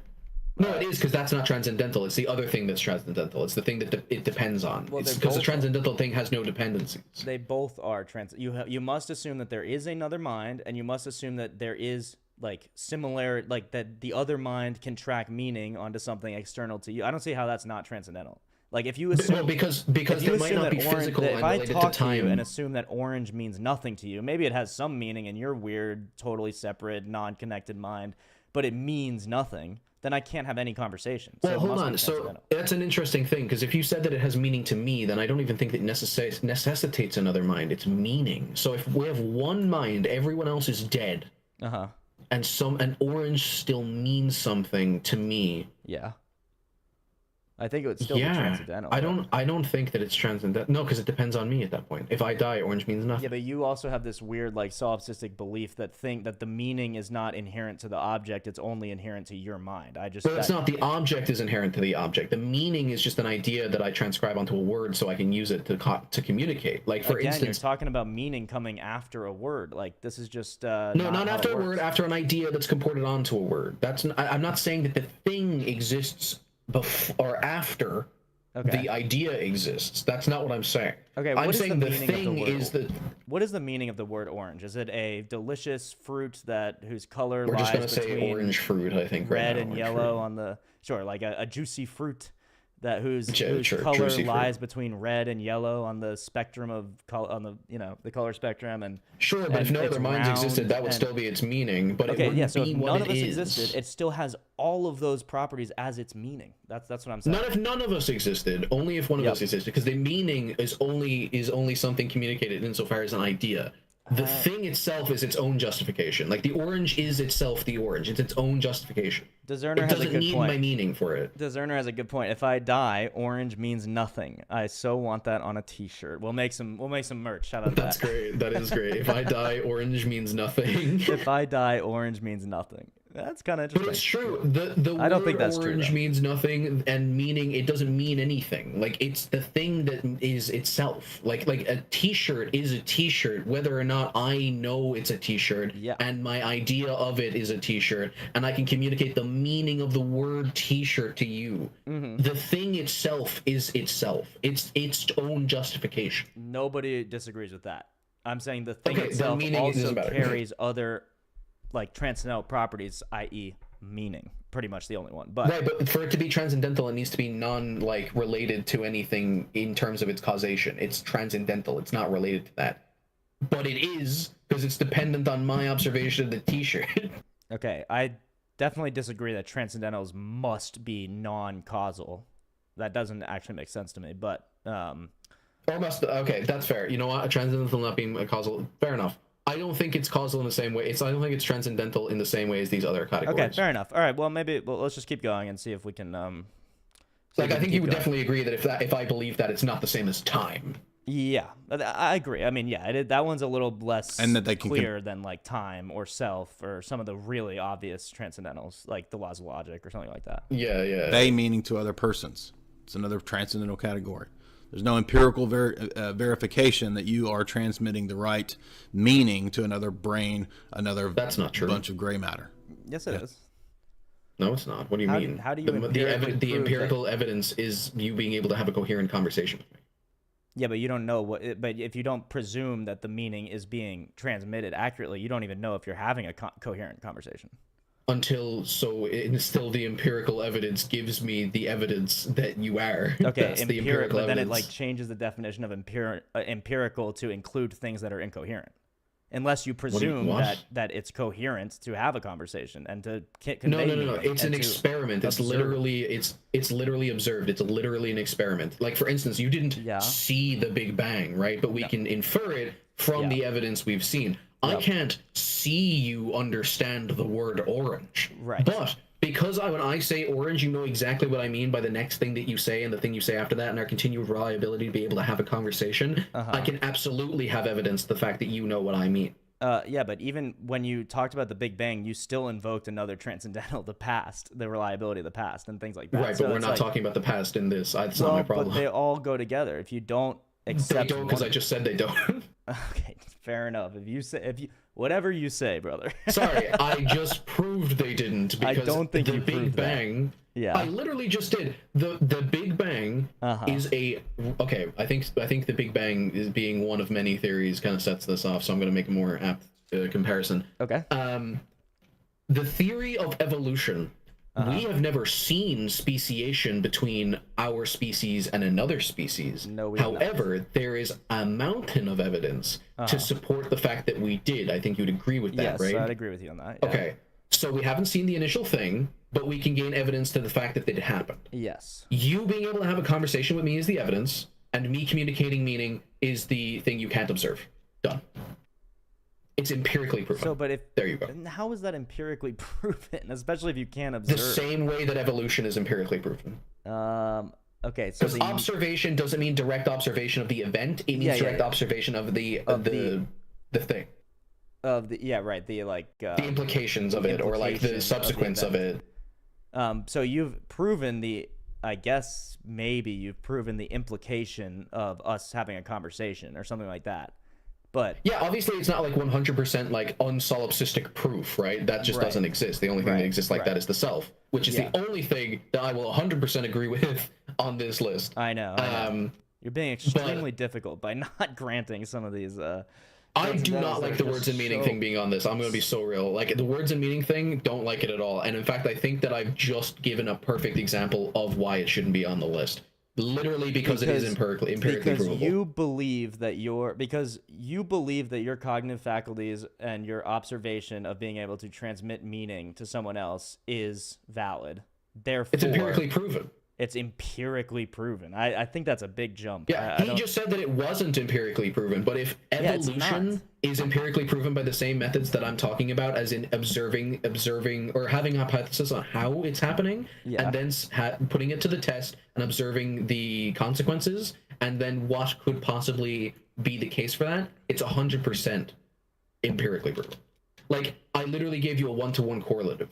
Like, evidence that we would expect for if this was the case is what is given to me in exact amounts. Yeah, but but this is talking about. But you don't even know what evidence means. You have no idea what evidence means unless you presume meaning to be something, right? What do you mean? There you go. So you keep using this word evidence as if that's... and I'm going to empirically prove meaning. You see what I mean? Yeah. So what does empirical mean? What does evidence mean? What does anything mean if there is no meaning? We have a conversation about it and empirically prove That's what I'm that they had saying. meaning. So in order to have the conversation, you have to presume that there is meaning to the words that you were telling me. I don't have to presume that. I can prove it. In fact, I go talk to a rock. Right? If I go and talk to a rock, I don't have to presume shit. When he doesn't respond, I will know that he, in fact, isn't understanding what I'm saying. Okay, but just because I'm responding doesn't mean you know that I'm understanding what you're saying. And in fact, correct, I'm actually but if not you're understanding what you're saying. But if you are responding in a way to where we're having a dialogue that I can understand when you give it to me, and then I can respond, and then you give me a response back that is in line with what I've said, you are continuously giving me evidence that you understand what I am saying. Right. It's a continuous stream. It's how do you prove that a pencil works? Yeah. You pick up the pencil and use it. Right. Okay. Did I presume the pencil worked before I picked up the pencil? No, I put it to the test. But this is a little bit different than a pencil, because you're presuming that the words that you're using to have this conversation have meaning. So you're presuming meaning before the words, before any of this conversation. I'm presuming what I think them to mean. If I do that to someone who speaks Egyptian, yeah, they don't mean the same things. Right. Like Okay. I'm But not you don't presuming you don't they see how you're work. invoking meaning by even making this argument. You don't see how you're presuming that. No, I'm not presuming meaning. I am using You the are. things that I, for a fact, know mean the things that I think they mean.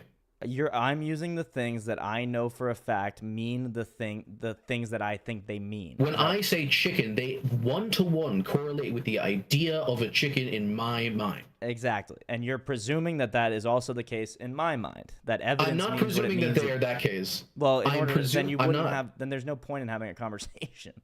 But no, I'm not. They're right. If you were speaking Egyptian, there wouldn't be a point in me talking No, to you even at in all, English, right? even two people that have the exact same like lexicon, you Right, still have to presume except- that things mean what they mean.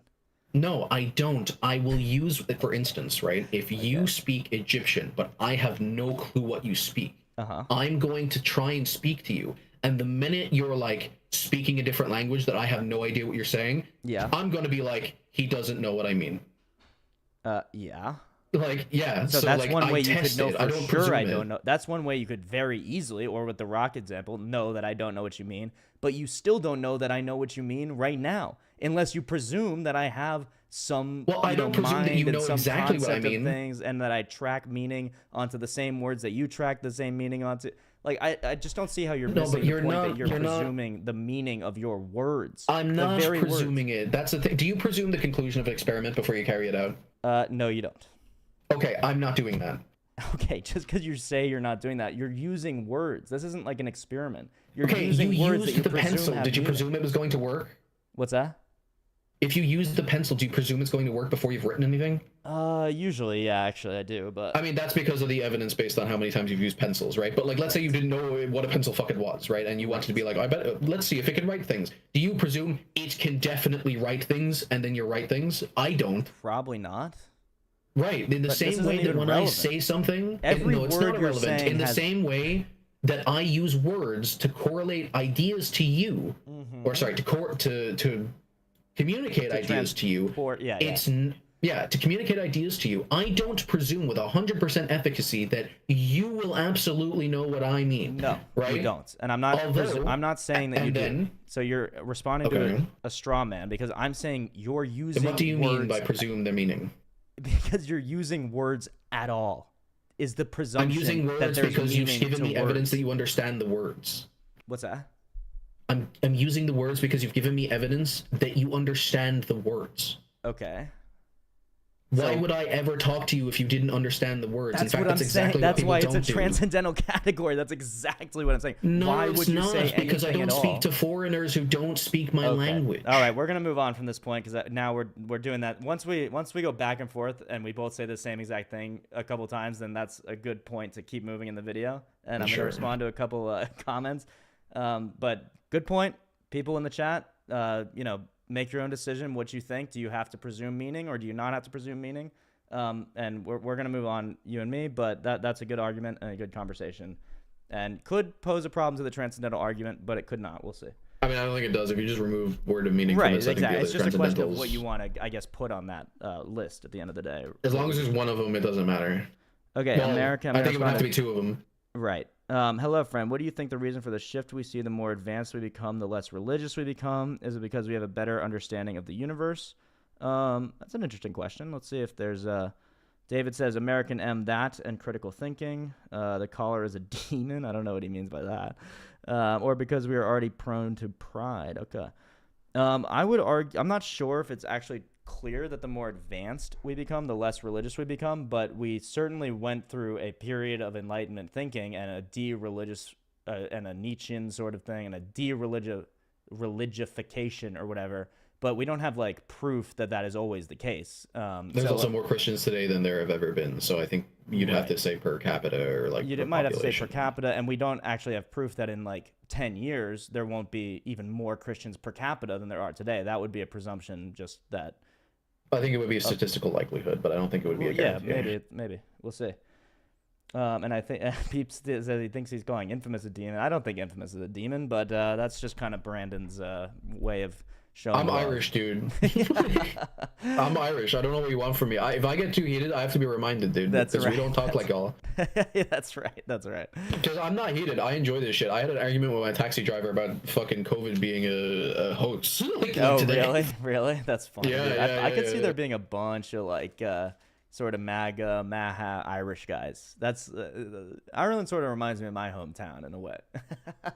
Fair. Okay, let's keep going and see. And if he keeps talking about meaning, we're just going to ignore it and we're going to move on to the past and the universals and ethics.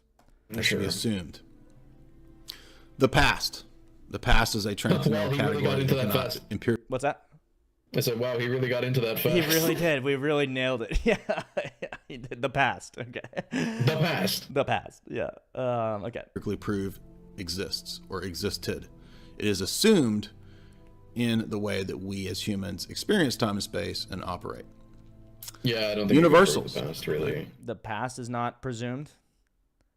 What? No, I said I don't know if we could even prove the past. I don't know what empirically testing the past would be. Right, Like, I think you'd have to time travel. Yeah, exactly. I think we do have. Like, to if I presume time the traveled past, 2 seconds ago and it wasn't the same as 2 seconds ago, then I think that would be evidence against the past. Exactly. Yeah. Yeah. Exactly. Which I also don't know what would look like. Which would be crazy. So again, that's a solid transcendental. The past. I mean, you just have to assume it to exist to have a conversation about it. I don't know if you have to assume it to exist, depending on your worldview. For instance, if you talk about it, you have to presume it. I think. Well, yeah, I mean, yes. If you want to talk about it, if I said I don't believe in the past, I'm not presuming it to talk about it. For instance, but like other than that, I see what you're saying. It's not. You're not going to have a super logical conversation with someone if you really believe the hard solipsism. There is no past. I was invented at this very moment. It's not a hard solipsistic thing. It's more of a. So, for instance, right? If I'm talking to you and I'm like, you're speaking to me now, and all that exists is now, but I have memories, which isn't an actual past. Mm-hmm. It's still a coherent worldview. Mm-hmm. It's weird. Yeah. That's really it. It's like saying that to like memories or something like that, but that's okay. Yeah, because if you're saying it's just the past is mind dependent and that's what memories are, like, sure. Right. But I think we can agree that the past is more solid than like words and meaning or whatever. I mean, yeah. I mean, anything on here kind of just falls short of self. Self is like the most transcendental. Right. There's no empirical verification. You have for to take universal some radical views to do it. Yeah, definitely. Categories, invariant concepts, numbers, etc., but that we know they exist. Ethics, right? Is the ethics under the rock? Where in the microscope? Where in the test tube are the ethics? They are nowhere there. So they are assumed. These are just examples of things that are, and again, you can come up with more. I could see how you could disagree with ethics, but I also see how it's kind of just a presumption that you have to make to have an ethical worldview. I think that they're either like, ethics. I think just falls under all of these. Like I think they're dependent on the past, they're dependent on the universals, they're dependent on meaning and words, they're depending on the self, they're dependent on time and space. Like it's literally not. They shouldn't be on this list. That. Maybe it's not a necessary step or anything, but like I imagine God could create a world, at least in your world, that has no ethical framework. Interesting. But I don't think he could create something, for instance, that doesn't involve logic, right? He can't do true contradictions. Right. Got you. Yeah, that makes sense. Okay. But these are examples of transcendental preconditions for the possibility of even having knowledge at all. I don't buy it. I don't think that's true. And I thought that's what you just said when you said that. Oh, I'm talking about the whole list. Like, I don't think you need to justify ethics to have knowledge. Like, Yeah, you're right. Like, what if I was completely unethical, right? Ethics, I sort of wish was not on this list, and maybe if I was presenting transcendental categories, I wouldn't necessarily put it. In fact, I mean, I know it's in the tag argument. Like, I know it's in there as a nice sweetener. Yeah, right. It's like a secondary argument compared to the rest of them. That's why we removed it from the original tag. Kind of a different. Yeah, it's kind of the moral argument. Like, it's hard to prove that there's objective morality without some sort of objective moral giver. But I don't see how that you need it for tag per se.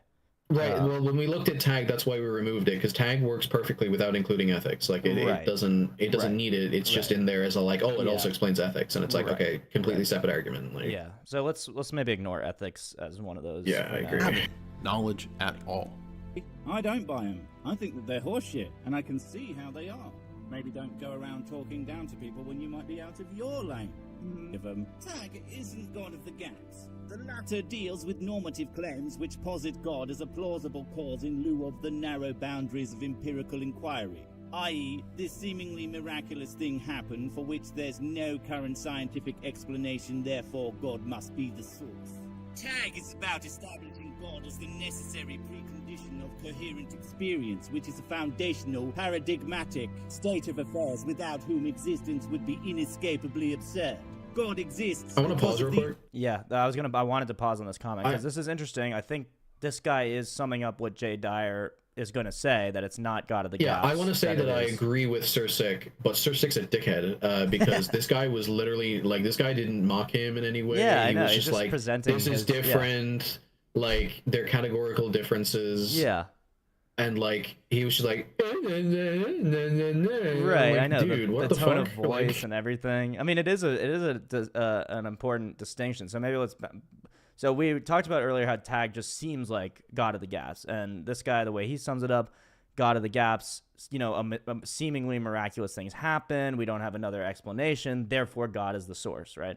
And so then the response that I think Jay Dyer is going to agree with is, Tag is about establishing God as the necessary precondition of coherent experience, which is yeah, and see, this is where I disagree. I think this is like, yeah, I think it is different. So, okay, I think it's the same, but it's also different. It's the same in form, as in it's something that we necessarily don't have an explanation for or know that it needs an explanation for, which is even weirder than the regular God of the Gaps, because when we're talking about God of the Gaps, it definitely has an explanation, right? Like, for instance, where does lightning come from? Okay, that definitely has an explanation, but it's God, right?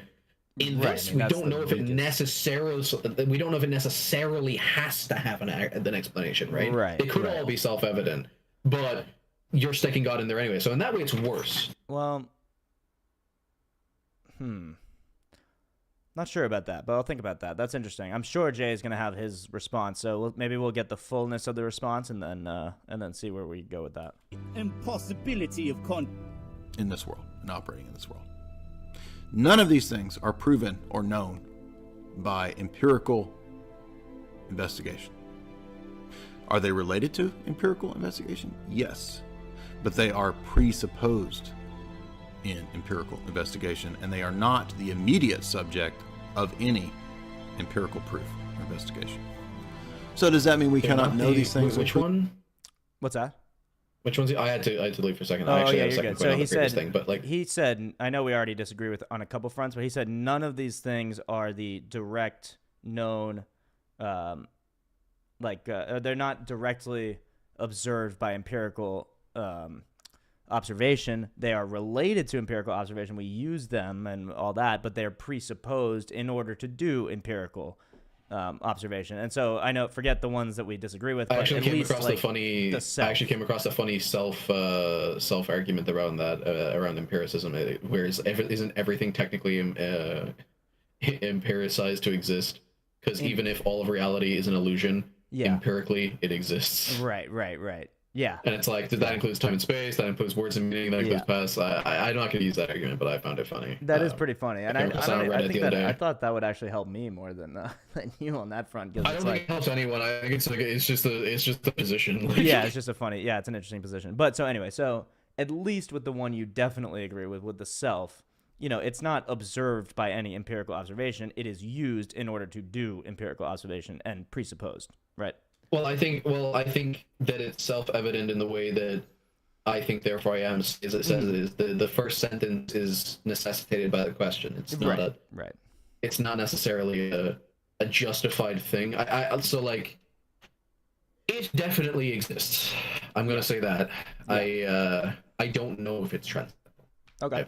I have no way of knowing. I don't know the true nature of the self. I have no idea. Sure. Okay. It would be transcendental in the same way that he's saying words and meaning have the same. But like, I think you would agree, right? I'm not being semantical here. Like the self is just uninvestigated. Like we can't, in a solipsistic way, we can't investigate it. No, yeah, definitely. I mean, I definitely agree with that. Yeah, but that's why I would especially consider it transcendental, because it has to be presupposed to do anything. But I don't think it needs to be presupposed. I think it's constantly demonstrated.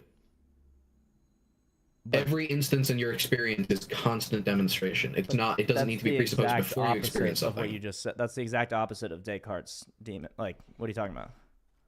What? No, because if it doesn't exist, then it's not demonstrated at all. No. It's not that it doesn't exist. It's not presupposing it, therefore it. It's it. The idea that the question exists necessitates its conclusion. It's not like a circular argument where you're assuming the conclusion in the premises. Yeah. It's that the conclusion must be in the premises. Right. So like, it's not a transcendental in the way that it's assumed. Like transcendentals are usually circular in the way that they must be, usually. Right, because you have to assume them. But the self isn't assumed, it is. It's the necessity of everything. Anything for consideration necessitates the self. It's not assumed, it's that it must be the case. So like, for instance, if I'm like, I have 5 ingredients in my secret sauce, but 4 of them can be removed, but I always need that one, right? Yeah. The rest of them are assumed. The first one is necessary. The first one is necessary, like the tomatoes or whatever for the pasta. Yeah. The other ones can be assumed, right? They can just be, they can be either unjustified or justified. Yeah. Self, kind of, to even look at what you're seeing or to even consider what you're talking about, everything, you need to have self. Not presume self, have self. Yeah, I'm not sure I see the difference between that, but... Think about it. What does presume need to be the case? A person self. To presume. Yeah, something to... some self to presume that thing. Okay, I guess I see what you're saying. That's why it's separate from everything on here. Like, it's a it's so much further above the rest of them. Yeah, Discerner says it's not assumed, it just must be the case. Exactly tags argument. Thanks, comic. Fair enough. Oh, yes, the self, which means that I'm God. Yeah, great. Yeah. Well, that's what a lot of these new age wackos are going to say. We are all gods. Yeah, self is God. No, I'm just God. The rest of y'all can go fuck yourself. Yeah, exactly. Okay, let's prove these things. No. That's where the transcendental argument comes in. Did he say what he meant by universals, by the way? He like really skipped over it, but he was talking about it is those laws of logic, which lead to mathematics, which leads to... Okay, so it's the laws of logic, let's just say. Let's just call it the laws of logic for now. On the denial of any of these things as leading to absurdity. So when we come to the question of God and God... But if you deny self, that's absurd. Time and space, that's absurd. I think words and meaning... Denying self isn't even absurd. It's self-defeating. Impossible. Yeah, it's like self-defeating. Yeah, exactly. So, that is absurd. But anyway. Well, I think not believing the past is absurd, but I don't think it's self-defeating. Yeah, I think he just said that if you deny any of these things, it leads to absurdity. Or in other words, I just think that some of them are different. A worldview that is not coherent or useful or helpful or even really. But even ethics, I guess you could say absurd too. Because if you deny ethics at all, then you do lead to like Nazi Germany. You lead to a lot of really. No, because they had ethics. It's just that if you don't believe in ethics at all, like you're completely amoral. Like exactly. So imagine Nazi Germany. Nazi Germany is as bad as it was, even though they did presume ethics. They had it all fucked up. But imagine if you didn't even think there was any sense in morality. There's no morality, no ethics. That would be an absurd universe, an absurd like self to inhabit, really. Yeah, sure. I'm not saying that like it being absurd isn't necessarily the case. Like I think you can make some of these not necessarily absurd. It depends on what you mean by absurd. If you just mean ridiculous, like or like not just like, normal, just like sure. it would make it sort of maybe not impossible, just non-standard. But it would make it like practically impossible to like fit into society or have conversations with people or really make any meaningful like claims if you deny. Well, because I can imagine you not believing in the past and only believing in memories, and everything is practically the same. You know what I mean? It's absurd. The idea is absurd. I'm not disagreeing with him. I just I don't think that means what he thinks it means. Well, I don't know what he thinks it means, so let's continue and see. It seems like a stronger argument when he says it, I guess. I don't think it's that strong an argument. Okay. That seems pretty strong to me, but all right, fair enough. We just disagree on that front. God's existence in the mind of God, the mind of Christ, etc., that I just mentioned in the Stephen Clark paper that I cited in my paper, we can ask another question. How do these different things relate to one another? Because our experience of the world is not chopped up. What's that? Well, the self kind of unifies all of them, so you're just kind of trying to justify the self here. Yeah, that might be sort of where it goes. I thought you were going to say you don't need to connect these together. I mean, you don't but necessarily. That would be a way to answer the question, how do these fit together? One possible answer is they don't, or something. Well, they must. Well, I mean, they're all housed within the experience of the self. Right. Right. There's no way of proving the rest of them objectively. The self necessarily must be by the asking of the question. Yeah. Okay, cool. Let's see what he says. Into only having spatio-temporal relations without a self, right? No, that would be nonsensical. Yeah. Mm-hmm. Spatio-temporal experience assumes a self that's having the spatio-temporal experience. Definitely, yeah.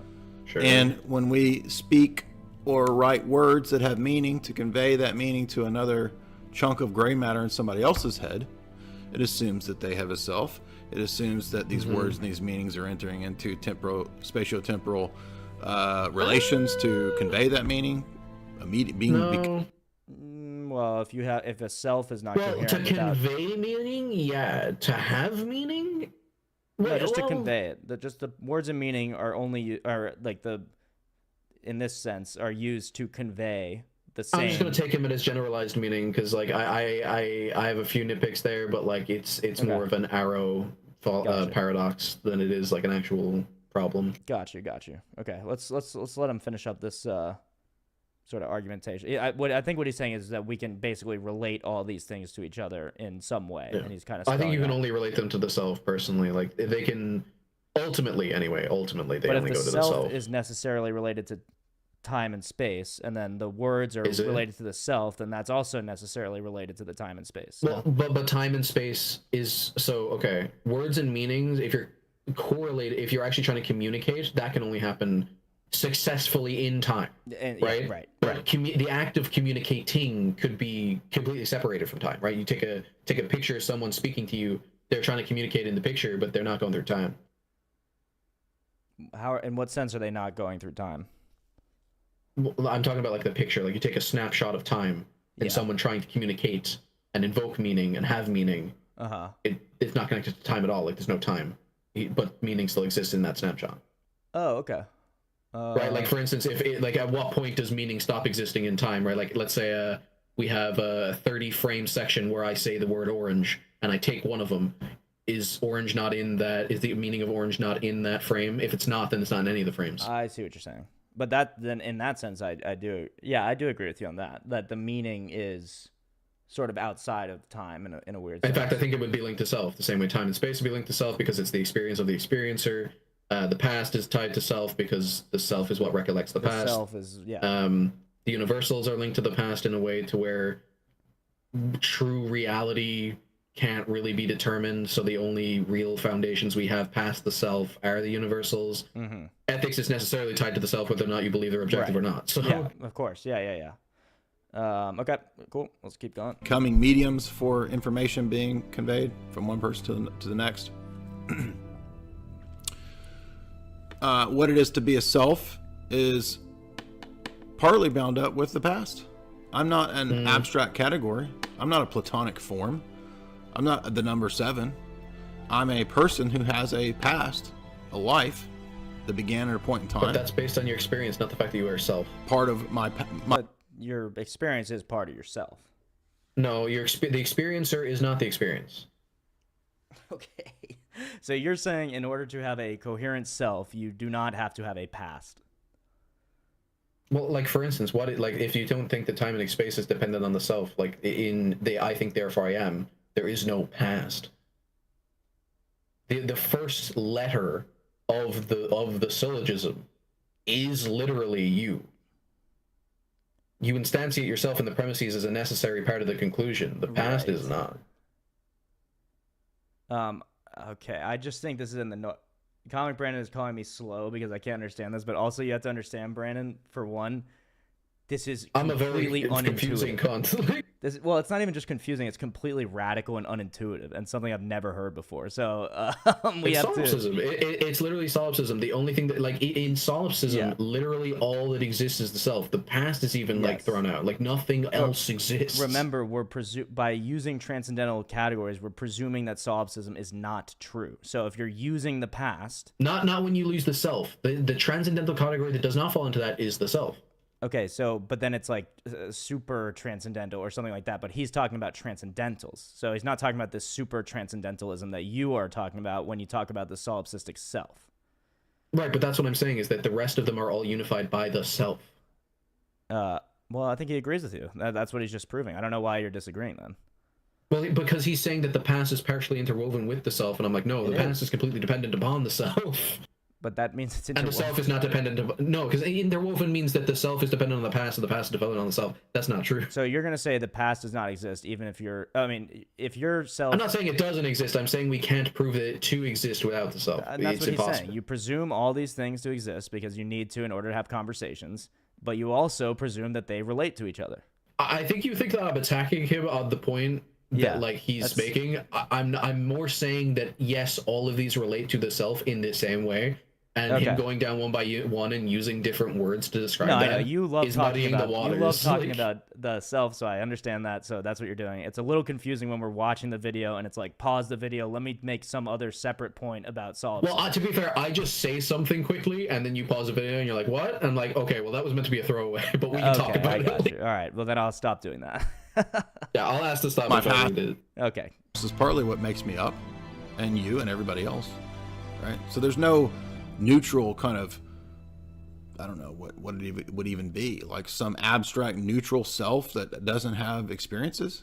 That's impossible, right? Universals, universal categories, universal laws of logic, universal in terms of predicates. Okay, these are presupposed in speaking. So the point is that when you just take a little sampling here of these kinds of things that are not like material things, and you say, well, these don't operate on their own. They all work together. Yeah, exactly. So how do they work together if there's not a God that holds them all together? But your word salad is still as fresh as ever. So let me frame it this way. How does that work? Oh my God, no, not Matt Dillahunty. I know. How does that work if there's not a God to do it? And it's like, that's an argument for personal incredulity. It's either an argument from ignorance or personal incredulity. It's one of the two. And I like, whatever. I think it might be a rhetorical thing. I don't know if he's... I think he's setting up why, like how to explain that, or maybe he is just using that argument from incredulity. I'm not sure, but I do want to see how he responds. If he just leaves it there, I agree that he hasn't. This is old Matt Dillahunty. This is new Matt Dillahunty. This isn't good Matt Dillahunty. Yeah, I think we lost you. I'm going to continue the video, but this way. So there's disciplines that are called meta disciplines, right? Meta ethics, meta mathematics, meta logic. These are real disciplines that people study. Now, one could say that they're not real disciplines and dismiss it or whatever. But when we talk about giving a justification or giving an explanation for things or explaining how they could be in the rest of one's worldview, I don't think that that's an invalid question. And you've said that you don't believe that it needs a justification. You could say that that's not arbitrary, but to me it sounds arbitrary. On the worldview where God exists, there's regularity in nature because of providence, because God has set the world up to be regular. And that's how... He's just saying, you don't know what the answer is, but if I have an answer, then I have an answer. And it's like, okay. Yeah, I mean, he's pointing out the sort of absurdity of not absurdity, but he's pointing out that not having an answer isn't like right in per se. That doesn't make it right to say there is no God, because I think this is the Matt Dillahunty that's going to say there is no God or whatever. I don't know exactly. Well, Matt is notoriously an agnostic atheist, not an anti-theist, but like he's the one who set up the whole, like, you know, being an atheist doesn't mean that. He's the one who popularized that. Right, but, which I think it was a very confusing move and not total. I think that's a little bit disingenuous even to begin with, because it's like, you know what I know you can define away, like, and make up this term of like an agnostic atheist, but truly. You either claim to know Well, no, or you no, claim because that's not to. logically that's what that means. So agnosticism and Gnosticism are claims of knowledge. Atheism and theism are claims about God. They're categorically different claims. I know. So you can be a Gnostic. But everybody knows what you mean when you say agnostic. Like in this context, everybody knows that you're saying, I don't know which God exists. That's like right, but that's agnostic. The normal sense of atheist. It's the topic. Yeah, I know. If I say I'm agnostic to Bigfoot, like it's the same thing. Like anyway, yeah. The whole thing about like him saying I have an answer and you don't. Okay. You having an answer and him saying that he doesn't believe in your answer is perfectly valid. Like that, totally. Or him saying that he doesn't believe in your answer is perfectly valid. Him saying that he doesn't even think you need an answer is perfectly valid. You need to prove they do. Yeah, and I just don't think you do need to prove that. I think if you're saying you have an answer, you do.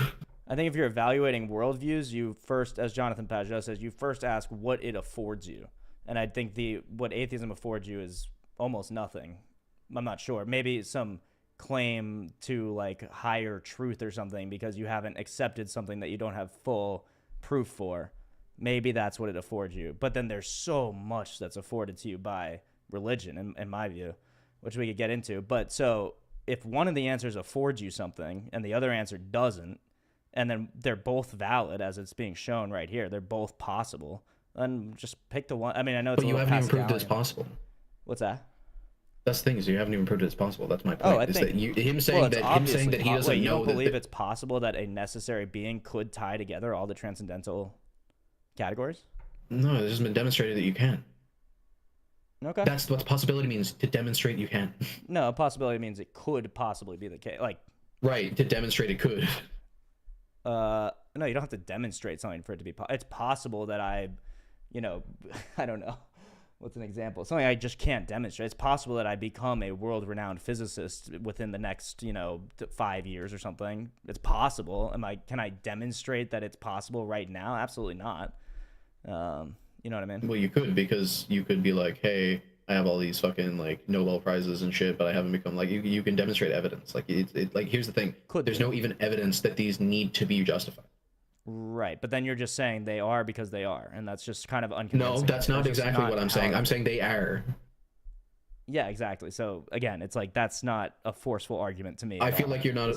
No, I feel like you're not understanding. I'm saying they exist. I'm saying they exist too. I don't know if they have a source. Yep, I agree.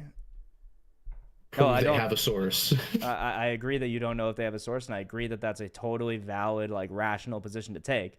But that's just never going to be a forceful argument for me. If it's completely rational, that should literally be all the reason you need. Well, no, it's not completely rational. You just stopped you just decided to stop evaluating. That's not what happened. I just don't know. Yeah, exactly. You don't know. So why would I take any position based on I don't know? You know what I mean? You do it constantly. No. What? Yeah, in your everyday life. Oh, yeah. That's true. No. You're right. There definitely are positions to do that. But if the claim is I don't know, therefore you should be an atheist, which I know is not the claim you're making, but if you're basing your whole Christianity on tag, maybe that's reasonable. But like, yeah, the idea that these things need to be universally united, right? Yeah, isn't one something that's necessary, or two something that I believe that you could prove. So but don't you one, think it's an unfalsifiable claim, and two, that they are united, they are strung together in the way that he was describing before? Like words and meaning and the self and the past and the self, and all of them do seem to be strung together. So it seems like but I'm saying it doesn't necessarily need to be like an overarching like puppeteer. Like that's what I'm saying. Like you're saying that they're interwoven together. Yeah. Well, okay, we're talking about strings. That's why you're thinking of it like that. But like if you're talking about they justify each other, then that's all that exists. They justify each other. The strings don't need any justification until you prove to me they need one. Okay. Like that's what I'm saying. Like there is assuming that there must be something beyond this, and then you're saying it's God. But one, you haven't proved that there needs to be something beyond this, and two, you haven't proved it's God. Yeah, it just seems logical. It seems like the more probabilistic thing is that there is a underlying. How did you make a probability for it? Well, just not using that like in the strict sense, but like just in my mind, I'm thinking about You're just saying it makes more sense to you? Yeah, definitely, because like things come from other Okay. things. Nothing comes. Something doesn't come from nothing. So if you're saying these just are, Except God. they come from nothing. Yeah, something. Well, God doesn't come from nothing. He just always is. He's eternally present. Okay, but always why is. can't these other things just always be unless you just really want to believe in God? Because there's a multiplicity to them. So it's like it almost. Right, but you're taking an extra step. We've gone over this. Well, so what's the extra step? They are multiplicitous or they're not? No. So if they exist, right? Yeah. And again, I'm not saying they are that thing. Again, you haven't demonstrated that there needs to necessarily be this extra step. And also, it might just be that they justify each other, not meaning that they're all necessarily by themselves stand alone, right? But that they imply each other, right? So if one exists, which would imply your whole one thing, then the rest exist. Right. So it's not that they all exist independent of each other and then create the universe. It's that if one of them exists, the rest exists. And so that really does your whole one thing in, which no, it is doesn't, because it's simpler. That's definitely not simpler because they exist. Well, if one of them exists, then the rest exists, which means only one of them needs to exist. Plane as each other. Like this is what you're like. Oh yeah, people can see my paint, I think. So this is what you're saying. So like, so would you say like one of them occupies this? Wait, can you turn on your cam? Oh yeah, that's right. I didn't do that. How's that? Can you see it on my camera now? You're not streaming your camera on Discord. Oh, right.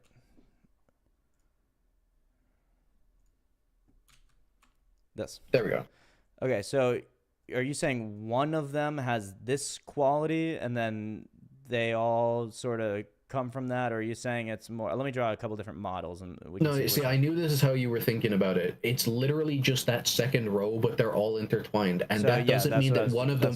That doesn't mean, but that doesn't mean that one of them is like the prime one. It just means that if one of them exists, if one of them exists, the rest of them have to exist. I agree that one of them is not the prime one.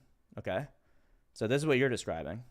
Well, I'm not saying one of them is not the prime one. I said it doesn't mean it's not. It doesn't mean that's the case. Right. Okay. So this is what you're describing. These things form necessary existence. So then, like everything, or they are the necessary existence, and then everything sort of multiplies and comes out of them in all these different ways. Right. Mm-hmm. Okay. So this makes less sense. This is less simple than. But it's not less simple because the one of them implies the rest of them. Your whole one thing is solved. No, it's not, because if one of them implies the rest of them, the one that we're talking about is God. The only thing that can imply all of them at the same time is something higher than all of them.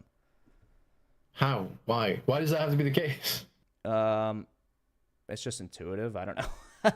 See what I mean? It always comes down to just what you think it should be. And like that, like fair enough, that's how you view like causation, but like at this point of like the laws, who says causation even works like this? Like it's intuitive because that's how the world works usually. But like even when you get down to quantum states, like this isn't how that works. Well, I don't know about quantum states. I don't think anyone really knows that much about them. But in what way does do things come from unity into multiplicity, or do they start in multiplicity? Who knows? Just like in your everyday experience. I don't judge my everyday experience to transcendentals. Okay. Fair enough. My like, experience of life I'm not is that Joe Rogan about here being like, I know how they built the pyramids. I know, but I do have a little bit of that in me, and I love thinking about that stuff, and it's fun. And so the way that I see life is typically as a little seed. It's got no roots. It's got no branches or trees or anything. And it grows down the roots, and it grows up into leaves and branches and things. And that seems to me to be somewhat correct. And I mean, if you're just saying it's intuitive, sure. Yeah, that's all I'm saying. I know I'm not going to prove nothing to you. I do know that. But the question is, what do people find you can prove things to me. Like, we've actually done it every time you've been like, you're becoming more of a Christian every day. Oh, yeah. That's a little glib. I realized later I should not say that. It sounds a little, it's like, I wouldn't like if you said you're becoming more of an atheist or whatever. You know, I apologize for that type of. Well, I mean, I don't need to get you. You already were one. I already got you. Right, exactly. You already got me. Or the other day you guys said that I wasn't really one, which was an interesting No, I just said you weren't like me. I didn't say you weren't an atheist. Right, I wasn't like you. Yeah, that's right. That's right. The other guy was being a little more aggressive, but that's okay. Yeah. So yeah. Anyway, maybe there's no way to like sort of force explain the force of the transcendental argument if you really don't see it, or if you really feel as if there could be this like primal multiplicity. The intuitive thing to me is that it's interesting that we were able to lock down on a very just conversational on that both of us are able to agree that there are these transcendental categories, because that's something that most people don't even think about at all, right?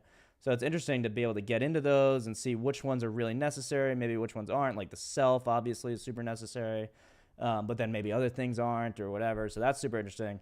And my only point is that intuitively it seems like if there's some multiplicity somewhere, it stems from a unity somewhere else. And that's really that's the only force of the argument that I could possibly convey. I'm not sure if Jay Dyer has another step. Maybe we don't even have to finish the video, but yeah. Any final words on transcendentals themselves, or how you see this argument, or anything like that? Well, I think so. Because we didn't really get to the initial thing, is that even if 1 sec. Mm-hmm.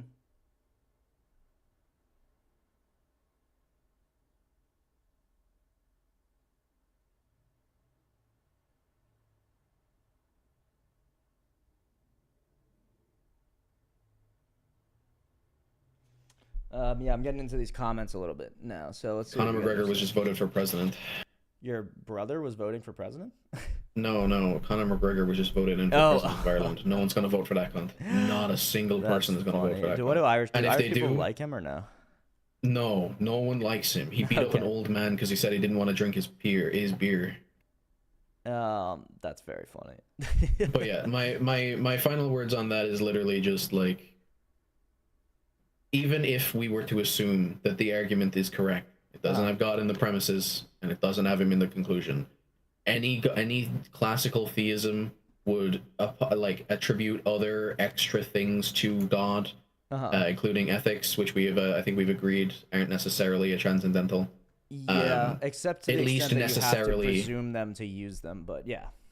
Sure, if you use them, but I think we use things all the time that aren't necessarily transcendental or true. Yeah, I think that if we agree that classical theism tacks all these other necessary things onto God, like something necessary for his existence, like the goodness of God, for instance, and that's not a part of the transcendentals that can be justified, I don't think the argument succeeds. I think it might even if I agree with the conclusion, agree that a necessary existence has to happen. I think that's just a long-winded form of nothing can't exist. Okay. Fine. That's fair.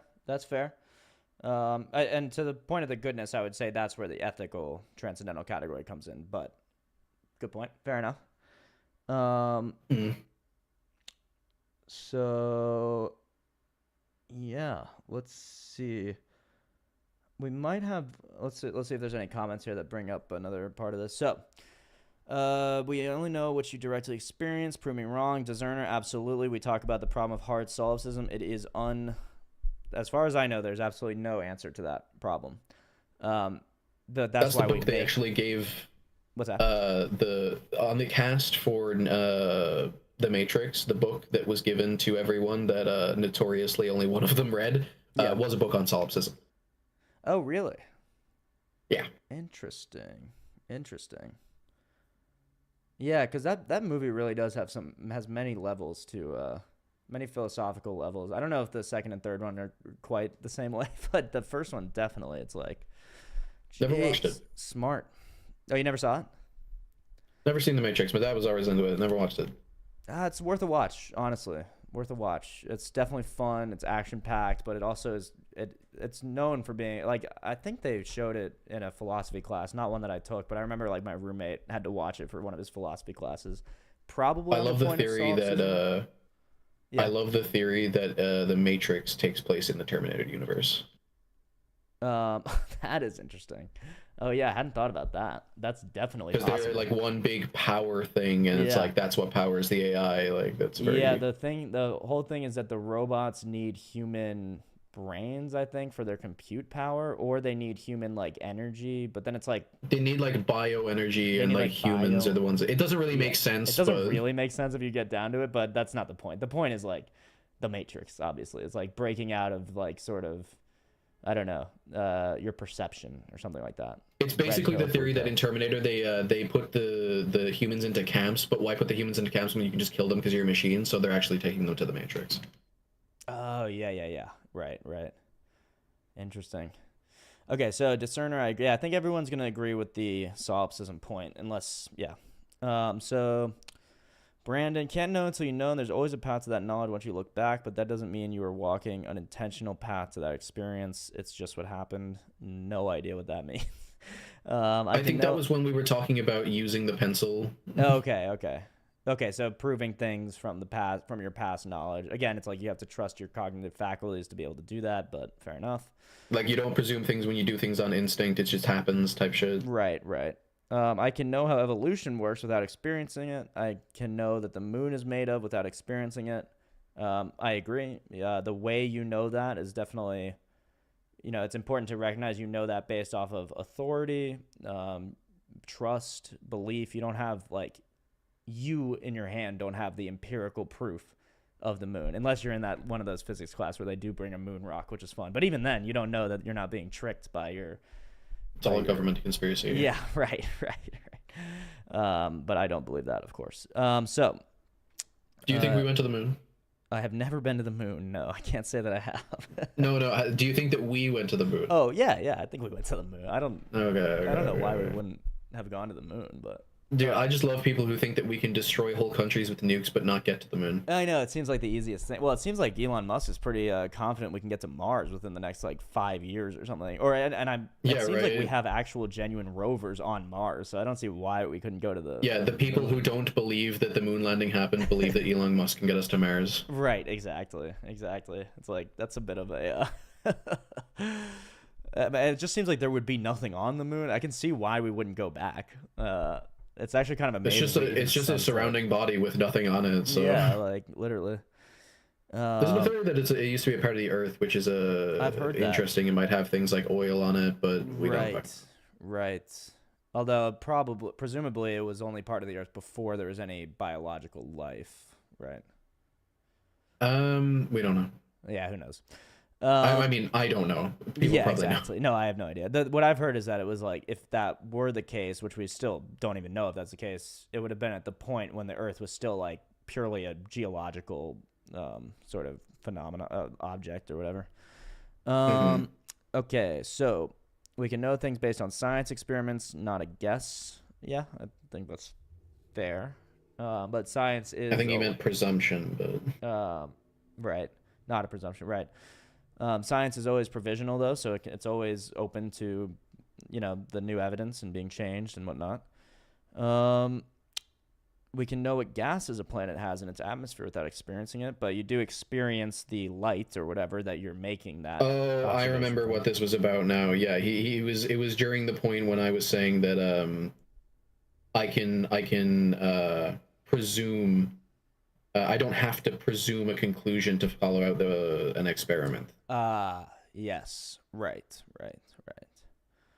All theories are tentative. Yeah, discerner, that's a good point. I think all theories are provisional is the word that I've used, but tentative probably works. You can't just know a thing without the experience of learning it. Theories can change, but so what? Science changes based on new knowledge. Yep. And so how can you prove future science will not disprove current science? Kind of big probbies. I agree. That's a problem. That's not really a problem because you do the best you can and you can make really, really good, accurate deductions and stuff. But learning about quantum mechanics should change our view of reality when all we were living in was we were swimming in Newtonian waters before, and now there's all this other fun stuff to explore and figure out. And then Comic Brandon goes on a little bit of a fucking tear. Jesus, Infamous needs a girlfriend? What the hell, bro? Chill. This is my guest. You can shit on me, but don't shit on my guest here. Nobody who has a girlfriend knows that much. Also, Brandon, tell me what your mom's up to. Yeah, exactly. Yeah, I'll send him your mom's number, Brandon. How about that? That's funny. Good response. That's the only way to respond to Brandon is to insult him, I think. But maybe we're like. Yeah, also, you can't say that shit about me when we have the same name, motherfucker. Yeah, exactly.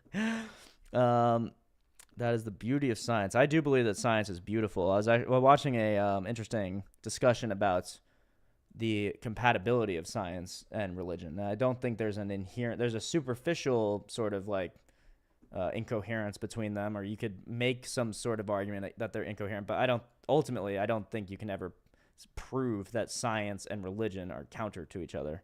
They interact with each other. They play with each other. I think some religions are counter to science. Right. I do think, I'm going to be clear, I think science can disprove claims made by religious authorities. So the most obvious example of this is Galileo. But we shouldn't execute Galileo. We should enhance or refine our view of the religion. We should interpret the text in light of something that we know to be true through science. With reason and with, care and nuance. You don't want to just throw everything out just because one discovery makes some claim. But when we know for sure that the Earth is round, it revolves around the sun, all these other things, then that should be incorporated into your view of the religion. Okay. Well, if I know involves actually not knowing, I would argue that the word know is pretty meaningless then, yeah? I think that's probably... If you know involves the word knowing, if then I knowing know is involves actually not knowing, so like, if knowledge is impossible, then the word know is meaningless. Yeah, I agree. That's why it's important to preserve the reality of knowledge, for sure. One thing that I always found weird about the whole, like, you can't know anything thing is, like, how do you know that? Exactly. It's an absolute truth claim. Yeah. Yeah, it's something that I've always found weird, especially about Precept's argument, which is, you don't know anything, and it's like, okay, well, how do you know that? Well, how do you know that I don't know anything? Yeah, exactly. Yeah, actually, there's a brilliant, prime Matt Dillahunty, brilliant argument with Precept argument. I think his name was Bill or something. Okay. Just look up Matt Dillahunty presuppositionalism debate. Okay. Slam dunk. It's great. Nice, cool. Where is it? No, Joey. No, down. It's the refining reason versus Psi 10. Psi 10? Wait, what? Yeah, scroll up. Oh. Joey and there you go. Jesus, loud. This one? Top one. Oh, this one. Oh, Psi 10. Yeah. Sorry, got you. Oh, this is an hour. I think this is the full. I think this is the full one. Just yeah. Maybe I can find this looks like a most watched part. Yeah. Yeah. Okay. We are talking about someone who is qualitatively over. Yeah, use that one. Yeah. You're still going to get dirty water out. In my view, science seems to be very strongly convinced that he has an expert he can trust. But how can he know that expert's knowledge, how can that expert's knowledge make him actually certain? Because that expert can't be wrong? Well, why do you believe that? Because that expert revealed it to you? Well, isn't this the same infinite regress that you're challenging the other people on? Well, no, because God is different and special, and the argument is virtuously circular. We'll often hear, although we haven't heard it yet tonight. In the world of logical fallacies, there is no virtuous circle. It's just a way of pretending that you're not engaged in a fallacy when you are. Another clear fallacy here is an appeal to consequences. Essentially, the starting premise is, without God, you can't be absolutely certain, or you can't know anything. Well, that's an assertion that neither side nor any other presuppositionalist has ever actually defended, as far as I'm aware. And even if it's true, that leaves us with the possibility that we just can't be certain about or know things in the context that they're using the term, which is exactly what modern philosophers tend to say, and what I conceded earlier. He claims to be absolutely certain, and so, based on his unproven premise in this fallacy, there must be a God. Whose reality do we appeal to for truth? This is the common fallacy of confusing the map for the place. It equates individual perceptions of reality with reality. Whose map of Earth is accurate? Different maps are going to be accurate to different degrees. It's the Earth that is the arbiter of what is correct. There is only reality. The internal maps of reality are secondary. Our goal, by the way, is to construct the most accurate map of reality, as I said during Sai's opening, and it's no solution to assert that you're certain that your map is right. Asserting that God exists and we all know it is not a solution to this problem. Right, It's yeah. not a defense of God. It's not an argument, and it's not relevant to this debate or any debate. In order to be reasonable to believe that God exists, we need a valid and sound argument supported by evidence, just as we would for any other proposition. It's unreasonable to begin by presupposing the proposition in question. It is unreasonable to believe something merely because it has not been proven wrong. And it's boneheadedly silly to claim that you can't possibly be proved wrong and pretend that that settles the argument. Right. Yeah. I mean, I agree. Obviously, I disagree with Matt Dillahunty that there is no God. But I think if you're going to sit down and have a debate with him and just be like, oh, dude, well, Psy it's impossible to have insane, knowledge without believing in God, then why are you even there? Like, what are you even doing in the debate? Dude, yeah. Psy is insane, dude. He is the biggest pre-supper I've ever seen. Guy. He's like, yeah. He used to be a very big one. I'd go to the that one, yeah, right This, there, yeah, right, like right around here. Okay, let's see how he like. Yeah, sure. Yeah. In fact, I haven't admitted that I can be. I've you could admitted be. that I cannot prove. Oh, actually, reverse a little bit, That's like right. 10 seconds. That's perceived by God, as perceived. Oh, we're gonna start from Google. Okay. This was prime Dillahunty. This is prime Dillahunty. Yeah, because I'm only familiar with her with him from more recently, and he gets a little bit like, I don't know, just like emotional. I don't know what it is, but anyway. The next 4 segments will actually be the discussion portion of the debate, followed by a Q&A. So after those, just be thinking about what questions you want to ask. We will be lining up on this side, and I'll be holding this mic right here for you to ask questions. The first conversation is the time is controlled by Psy. It will be 10 minutes, and then Matt will have 10 minutes to control the conversation then. Psy, your time begins now. It's kind of an interesting debate. I've never heard of that type of debate format. It's one side. It's actually the most. It's actually one of the most popular versions. What does he mean by controls the time? Like he can just cut off Matt and be like, "Stop! No, we're doing." If he's sufficient with his answer, then he can cut him off. Yeah. Oh, okay, cool, interesting. Still, we haven't heard how Matt knows anything to be true. That's a problem. Now, Matt has a definition of truth. Truth is that which corresponds to reality. You know what? I don't have any problem with that definition.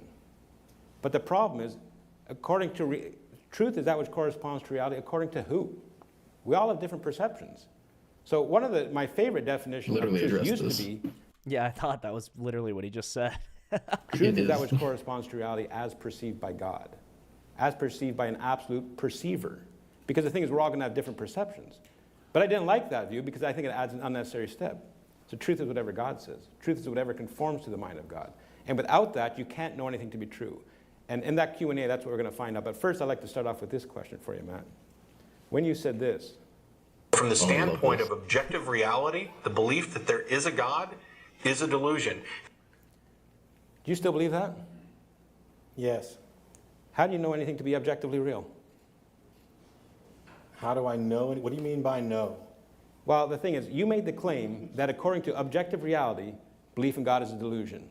Yeah, I'm not sure how he can actually make that claim, to be honest. Not that I agree with Psy per se, but like that does sound like a really strong claim that from the viewpoint of objective reality, God is a delusion. Yeah, I don't know how he justifies. It's been a while since I watched the video. It's kind of interesting. But anyway, listen. Yes, I'm stating what my belief is right. about reality. But you said according to objective reality. Yes, I believe it's objective. Okay, so how do you know anything to be objective? So essentially it's just his belief, but that's fair. Real when you've admitted you could be a brain in a vat. What do you mean by no? Do you mean how am I aware of? Right, how are you aware of objective reality? I'm aware of reality through my senses. But that's not what I asked you. I asked you how you're aware of what is objectively real, not what you perceive to be real. So when I use the term objectively in this context, I'm using it in the sense of not subjective or not contingent upon any one mind within the scope of reality. For example, I'm convinced that I'm in a room with other people right now, and if they agree with me that I'm in a room with them, then we can then work together to investigate reality. Right, but the fact is you've admitted you could be a brain in a vat. I haven't admitted that I can be. I've admitted that I cannot prove that I'm not. That's right. So therefore it follows that you could be. Well, it doesn't follow that you could be. No. The fact that something hasn't been proved that's to not be what false I'm saying. Does not. Yeah, why do you say no there? Because it seems like it does kind of follow that if you cannot prove that you are not a brain in a vat, like, I guess you could be, but it wouldn't be reasonable to believe that. Yeah, that's what I'm saying. Is that like saying if I give you an unfalsifiable claim, right? Does it mean it's possible? Yeah. Yeah, No, it doesn't. not So that means necessarily. Yeah. So me saying me saying I can't prove I'm not a brain in a vat doesn't mean I could be a brain in a vat. Oh, okay. Yeah, fair enough. Me saying I can't prove that I'm not in the Matrix doesn't mean I could be in the Matrix. Are in the Matrix, or that I could be. It seems like it seems like it implies that you could be. I'm just not sure how that. Why does that? Unfalsifiable claims do not mark any kind of belief statement about reality. They can't. Why can't they? Because there's no way to believe them. They literally can't. Right. There's no way to believe them. Right. So you can't say that it is possible. And you can't say it's not possible. It's impossible to judge that. Oh, okay. So it doesn't even fall. Like you can't say either. It doesn't fall into the realm of could because it's just irrelevant to talk about could in that context. Yeah, it's like so if you say something is unfalsifiable, well, I can't prove that it's not the case, but I also can't prove that it is the case. So I can't say that it could be or it couldn't be. Right. Okay. Yeah, that makes sense. Mm-hmm. Okay. Cool. I'm just reading the comments real quick. When in Lol evaded the question. Yeah. When in trouble, say depends on what the meaning of it is. Interesting. Yeah. That's funny. Yeah, he does do that. Yeah. Matt did do that like twice. Yeah. It proves it from your perspective. I cannot prove aliens exist, but that does not mean that they don't exist. Yeah, that's kind of an unfalsifiable claim, but you could prove it to exist at some point. Yeah, just right now it'd be unfalsifiable, I guess. Right. Claims without evidence can be dismissed without evidence. Maybe. Kitchen's razor. Yeah, fair enough. If your judgment is not determining what's true, you cannot even make any truth statement anyway. If your judgment is not determining what's true. Yeah, I'm not sure what that means per se. I think he's talking about when Dillahunty said, in this context, I'm talking about objective reality is the reality that I believe in. Yeah, so I think that was kind of smart of Sai to bring that point up because it does seem like Dillahunty just said, well, I didn't actually mean objective reality. I just meant what I believe. So what he did say after the fact, it did successfully refute Sai because Sai never went back to it. So as far as I'm concerned, he successfully refuted it. Oh no, I think he did successfully refute it. I think Sai brought up a good clip and then failed to really hammer it home. But right, the thing that he said was that when he says objective, he means not subjective, right? Which means contingent upon one mind. And then he was like, I will work with other minds to determine reality through their perception and refine it. But Sai could have easily said, how do you know their minds? Yep. He could have said that, and I think even he could have said, to say that, because the claim was that according to objective reality, God is a delusion, and if what he means by objective reality is the combined subjective experiences of many different people, well, then in that case, it's clear that God is not a delusion. In fact, it's even harder to say. Well, you'd say delusion because they're contradictory. What's contradictory? All the gods that everyone believes in. Right, which is why there's a problem with defining objective as the combined, subjective experiences. That's why I don't think that's a valid definition for the word objective. I mean, it would have been easier to if we could determine that other minds existed, we would have been able to prove objective reality a long time ago. Right. And solipsism would have been fucking destroyed, but yep. It is not. Yeah, solipsism is a tough problem. Tough problem. I think nobody actually believes it. Otherwise, our reality would be a nightmare if people actually believed it to be true. There are solipsists that do that. They just don't last very long. But at least no one, not like a significant amount of people actually incorporate it. Even the hard solipsists, do you think they really live their lives like that? Maybe they do. I mean, maybe they do. Yeah. Maybe they do. They're the only mind. It seems like you can just do absolutely whatever you want. A form of solipsism that comes into mind is that, those people who think that everyone around them is a skinwalker? Right. I mean, I don't know any personally. I'm sure they exist, though. Yeah, it's basically that, except instead of thinking they're skinwalkers, you think they're just robots. Robots, yeah. And it's like, for what? Made by whom? And why for you? Why are you so special, right? You just think that you're making them. It's like a dream. Oh, yeah. Your mind. Yeah. That's crazy. Instead of the mind of God, it's yours. Right. It's a very self-centered by definition, like in the most ultimate sense, the very self-centered view, isn't it? You can blame Descartes for that. Yeah. Eckhart Tolle or what? No, Descartes. You can blame Descartes for that. Or blame Descartes. Yeah. I mean, I can't blame him because it's obviously the natural, like this discovery / invention / however you see it had to play out for like the rest of philosophy to play out. So I do want to get watching the rest of this because it is very interesting where it goes for solipsism. But one thing I do want to ask: have you ever? I imagine you have heard of the book. I think therefore I am. The book I have no mouth and yet I must scream. No, I don't know that. It's a very interesting book about even when humanity creates a artificial intelligence that is designed for war and eventually wipes out the whole human race and literally hates humanity so much in every conceivable way. Cool. They are able to kill the last remaining people so that they don't have to be tortured anymore and spite the computer. The computer's name is Am. Is Am? Yeah. Wow. Interesting. And he has a whole spiel that is I think it was it's actually on that stone there. See the bottom left. This one? The bottom left. Oh yeah. That's the speech. Therefore I am. Oh cool. Yeah, there in the story he says I think therefore I am. I am Am. I am. But the speech is basically there are 100,000 million or some random number that of printed circuits that fill up my complex. If the word hate was engraved on every nanoangstrom of those millions of miles of circuits, it would not equal 1/1 billionth of the hate that I feel for you at this given moment. Wow. Why does he hate him so much? I guess I have to read. See how it says I have no mouth and yet I must scream? Yeah. Am has consciousness and he has no body. Right. And that's a problem. They made him as purely a consciousness. He can't he has a whole spiel where he's like, never for me to find love, never for me to play Beethoven on a piano, never for me to do any of these things.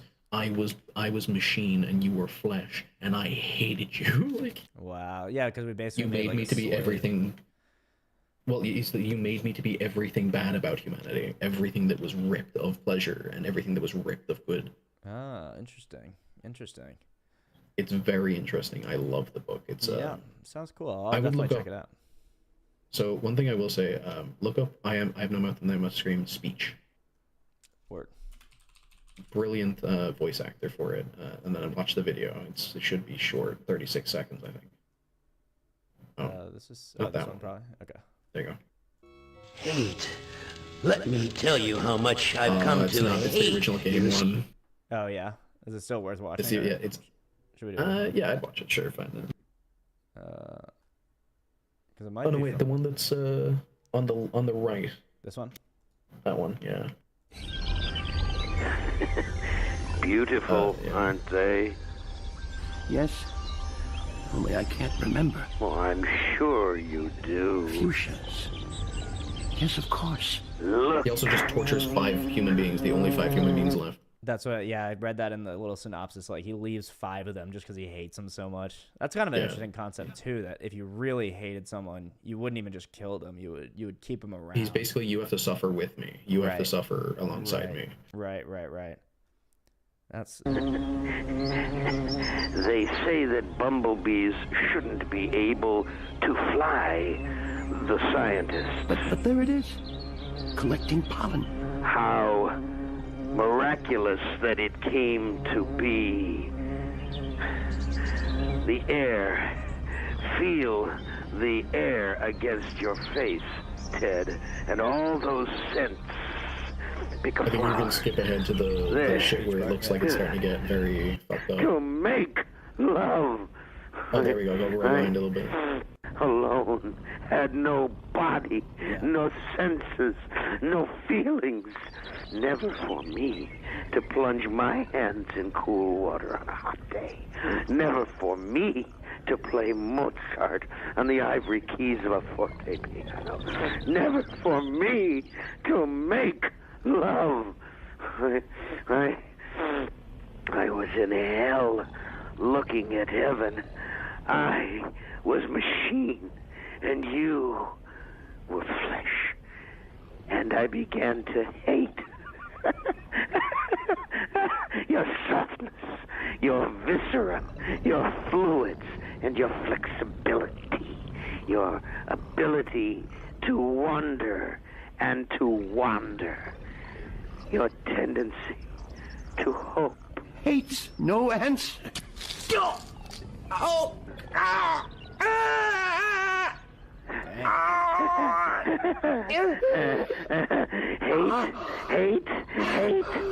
Hate, let me tell you how much I've come to hate you since I began to live. There are 387 million miles of printed circuits that fill my complex.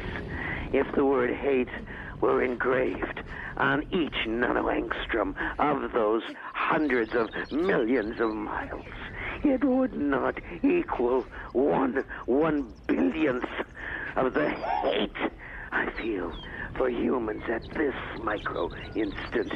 Hate.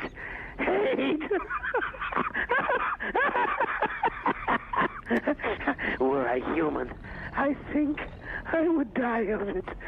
But I am not. And you five are. And you will not die of it. That I promise. For cogito ergo sum. For I am. I am. So basically. Yeah, that's pretty sweet. I like it. The ending is very good. Yeah, I wonder if that's I wonder how probable that is in reality, that if we made a conscious AI, that it would desire to feel like the flesh, you know, would a AI created in consciousness actually be discontent with that? Yeah, I mean, obviously it's a bit of a stretch, I think. I don't even know. Yeah, it might not be a stretch. That might be a real thing to consider. Yeah, I think you notice the very biblical kind of tones in the story. Yeah, the only problem with that is that so he's clearly not but that makes sense in the story, because obviously this robot is like evil. It's messed up. It doesn't have the right view of reality or morality. He's essentially the devil. Yeah, he's essentially the devil. And claiming to be I am is an interesting thing that the devil would do, especially when it's clearly not that. But the point of the I am that I am is to say that God is pure actuality, that he's the very act of being itself. And so if you have a body... Yeah, the I am thing is that I can think, is the I am, as in... So he said cogito ergo sum, which means I think, therefore I am. And he is the am at the end of that. You made me think, and now I am. Now I am, like I exist. So yeah, if it's in the Descartes way, then it still makes sense. If it's in the biblical way, then it makes no sense. But I think that's fair. I think those could go together and make and create... He's trying to be a god. Trying to be this like demonic god or something like that, yeah. Let's see what... Does Aaron say you could be only consciousness and still experience happiness? I agree. This is a logical fallacy. I disagree. I don't think it's necessarily illogical that you could desire to have the experience of the flesh. He was made as a war machine. If he was made to be a fucking botanist, maybe. But he was made to kill other people, which that's also part of it, right? Okay, yeah. Yeah, is that he is 3 supercomputers created by Russia, China, and America to go to war with one another.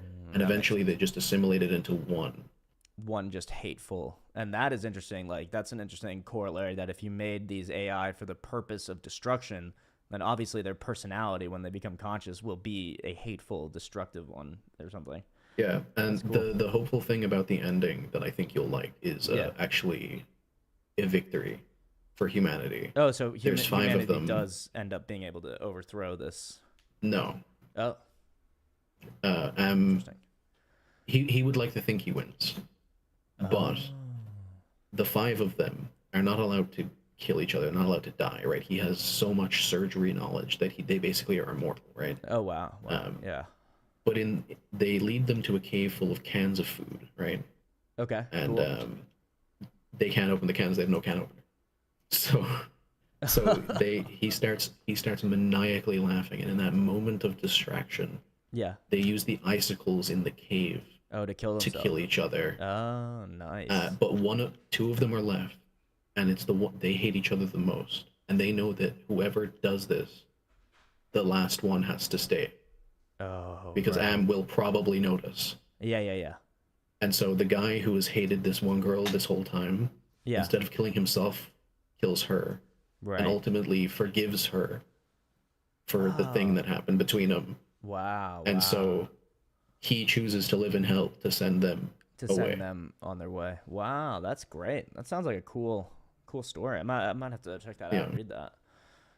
It's very depressing, I will say. No, it does sound extremely depressing. It's not exactly my total cup of tea, but I do like the depressing sci-fi as well. Definitely. That's why the name of the story is called it's called I Have No Mouth on my screen, because after that he distorts him so much to he says at one point, to compare me to what a human used to be would be a disgusting insult. And then he says, I have no mouth and I must scream. Wow. But he damned himself to that so that he could save everyone else. Yep. That's good. That's really is the human spirit right there. That self-sacrifice. I think that's the highest expression of our goodness and hope. Yeah, and forgiveness, really. Those are the everything in that expression. moment that he wanted to be. It was basically as he mocked them, they mocked him back. Right.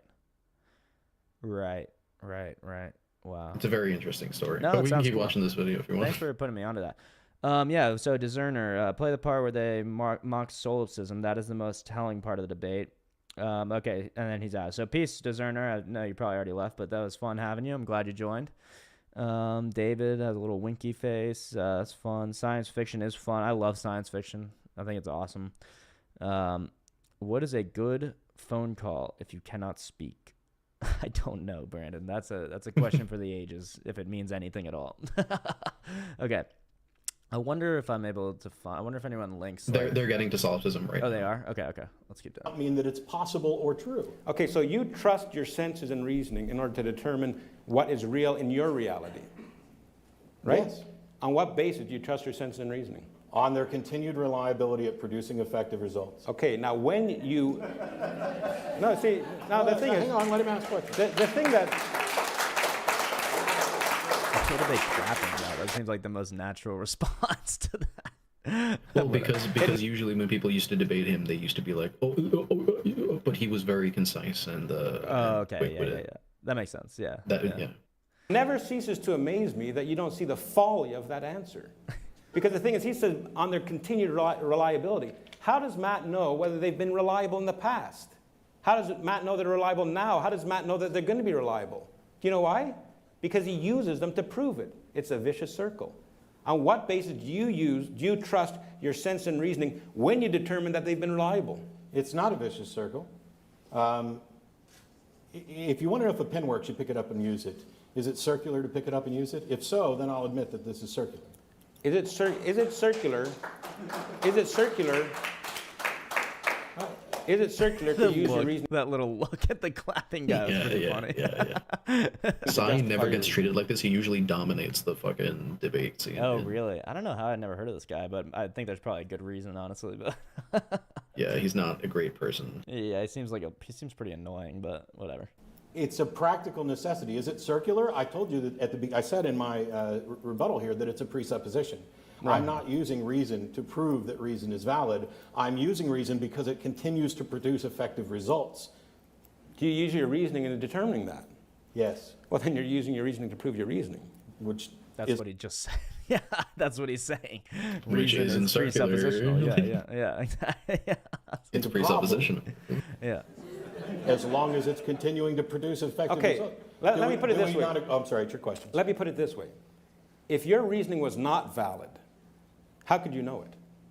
I don't know. You don't know. See, that's the problem. You see, because he says he's using his reasoning to prove his reasoning. Well, if it wasn't valid, he could never know it. Well, I don't know. Well, that's a problem. I'm saying you.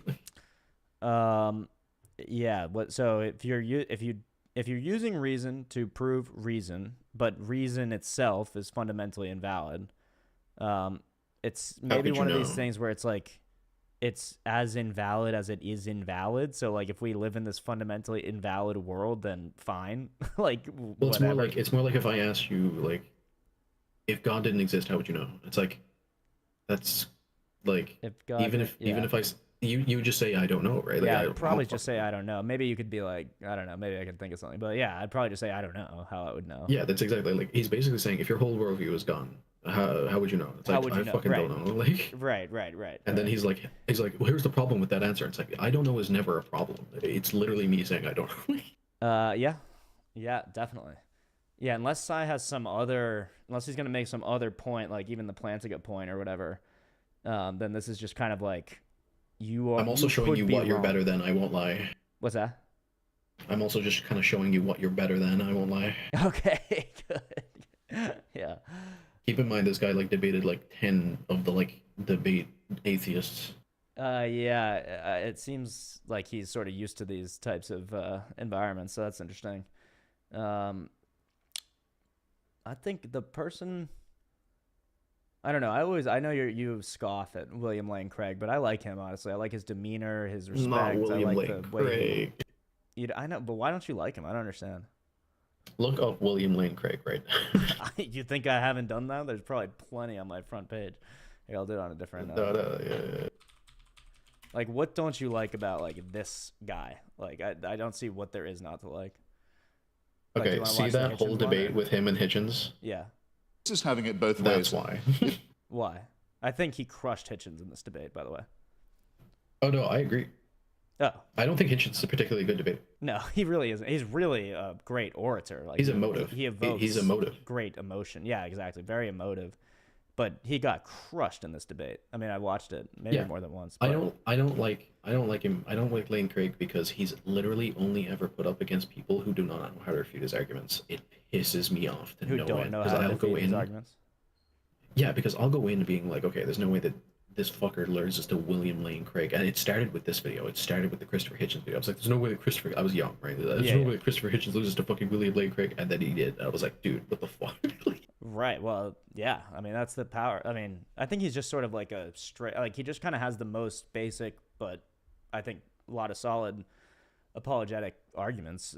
Lane Craig. I like his interview with Alex O'Connor. I did watch that, and I know the thing that most people scoff at him about is his view of divine command theory. Given like, oh yeah, I hate his divine command theory shit. Yeah, I know people don't like about it. His things with the Amalekites and is it illogical? And the answer is no. It's not illogical. It actually makes perfect sense.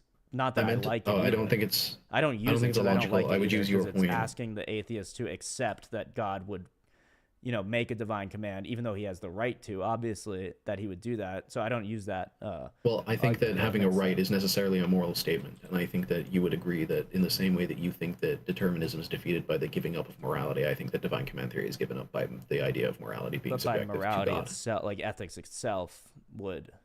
Yeah, I mean, I think that's fair. I think that's somewhat fair. Yeah. I'm gonna instead of that, I'm gonna point to the more, and it's a little less like philosophical maybe, but I'm gonna point to the commands of Jesus, the fulfillment of the old commands, and say that it was due to the hardness of their hearts that they had to be given commands like this and that and whatever, and that it's more a reflection. The violence is more a reflection on the people of that time than God's actual character. Because if God had it His way, nobody would ever have to die. That's I also wanted to make a clarification on the story that we were talking about, because remember before when I said the Amalekites and the story didn't make sense, it didn't match to what I said, I was actually thinking of the Canaanites. Okay, the Canaanites, yeah. I don't remember exactly what part we're... It was the one where I was like, he's like commanding to kill the every like children. child and animal, and then God gets mad at him for not killing the animals. Yeah, right? It was the Canaanite story. Yeah. The Canaanites. Okay. Yeah, I mean, again, it's like hardness of heart. It's irrelevant now. I just finally divine remembered. command. Yeah, no, totally. I get you. Do you still want to watch this, or should we go back to the Matt Dillahunty? I think this is insightful, but I think it's more of a self-read. I don't think that you should really. I think it's more of a personal thing to watch than it is like a group thing. Like I've watched it. I think you've watched it. So this William Lake Craig, Alex O'Connor. Yeah, I think it was good. I actually watched it when I was eating at McDonald's once. I can't believe I remembered where I watched it. Yeah, I think I've watched some of these a couple. I mean, I've seen all of them. I love when he's on Alex O'Connor, and I think one of the reasons I think I don't like the scoffing at William Lane Craig is because Alex O'Connor doesn't scoff at him. He likes him and respects him as a philosopher. So it's like, where are the other people? Oh, sure, but I don't know him as a person, so. Right. So, but exactly. So even more reason not to like just go ahead and decry someone, especially when you don't know them as a person. But anyway. You couldn't know. You said you don't know. Okay. I'm saying you couldn't. Although I guess I don't know Andrew Tate as a person, but I feel perfectly comfortable decrying him. So there's a range. I understand. To be fair, he beats women, so exactly, yeah, and traffics them and also rewind here. This is why. Yeah, rewind here. This is exactly why Sai says. Like, just go back like 10 seconds or something. Okay. This is why Sai is a fucking idiot. Like, look at this. Okay, let's watch. Effective results. Do you use your reasoning in determining that? Yes. Well, then you're using your reasoning to prove your reasoning. Which isn't a problem, as long as it's continuing to produce effective results. Okay, let me put it this way. I'm sorry, it's your question. Let me put it this way.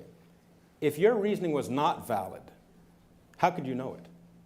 I don't know. You don't know.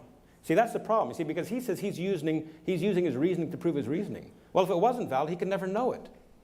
Well, I didn't say I couldn't ever know. I'm saying you couldn't know. You said you don't know. Okay. I'm saying you couldn't know it. Good. Because if your reasoning, if it wasn't valid, on what basis could you know that it was valid? You couldn't. It would be invalid. How do you know your reasoning is not invalid, Matt? Not Matt writing things down. I know, really. I know you're not saying it. I'm saying it. Okay, fair enough. Fair enough. This guy is a dick. Like in his fucking head. Okay, wait, let's see. David has an interesting point. He is using reason in the way that consistent results happen in his life, so it is reasonable to trust the consistency. I don't think it is reason proving reason. I do actually think you have to circularly use reason to even use reason, like you're saying. Like, but then again, you have the pencil example, right? Right. No, I'm like, just like Matt Dillahunty, I'm going to say that's valid. Like, of course you have to do that. There's certain things that you can't do circularly, but on like, in terms of meta logic or pre-logic or whatever, you have to use logic to prove logic. You have to use math to prove math. So there's just things you must do circularly that is just not problematic. I mean, you just have to accept them. But yeah, and I think reason is one of those. One thing, first of all, it's not like we just reason and it's all there. It's you might reason correctly at one instance, you might reason incorrectly at another instance, but that's me using reason, which is separate from reason, which is the foundations, the logical absolutes, which continue to be true. How do you know that your cognitive faculties, by which you determine things to be true, are functioning properly? Well, I test them by using them. By using them. Now, if they were not functioning properly, how could you know it? I'd probably be dead. See, bit of a cop out, but I get his point. I do get his point. I mean, hey, if your eyes aren't working, yeah, I'm probably blind. If my touch isn't working, I probably have a disease. Like if none of them are working, I'm probably dead. yeah, definitely. Now that's a fallacy of irrelevant theses. A lot of people don't realize that. But the thing is, let's say I went to a plane crash. I was a reporter hired to cover a plane crash, and I go to that plane crash, and I say, how is it possible that you survived this plane crash? And if he said, if I didn't survive it, I couldn't be here talking to you. That's exactly what Matt did here. I'm asking how he knows that his sense and reasoning are. Okay, pause. Is that what Matt did there? That's interesting.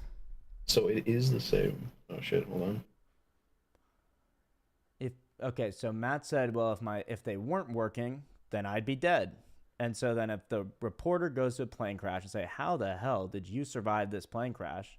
And then the guy responded, well, if I didn't survive, then I'd be dead. Yeah, that actually wouldn't be an explanation at all. It's something that isn't irrelevant to it's irrelevant to the question. this isn't irrelevant to the question. If all my senses were gone, I would be dead. It's like saying, okay. it's like saying, it's like, how is your heart still beating? And it's like, well, if it wasn't beating, I wouldn't be here talking to you. It's like that's a true statement, but is it relevant to the question?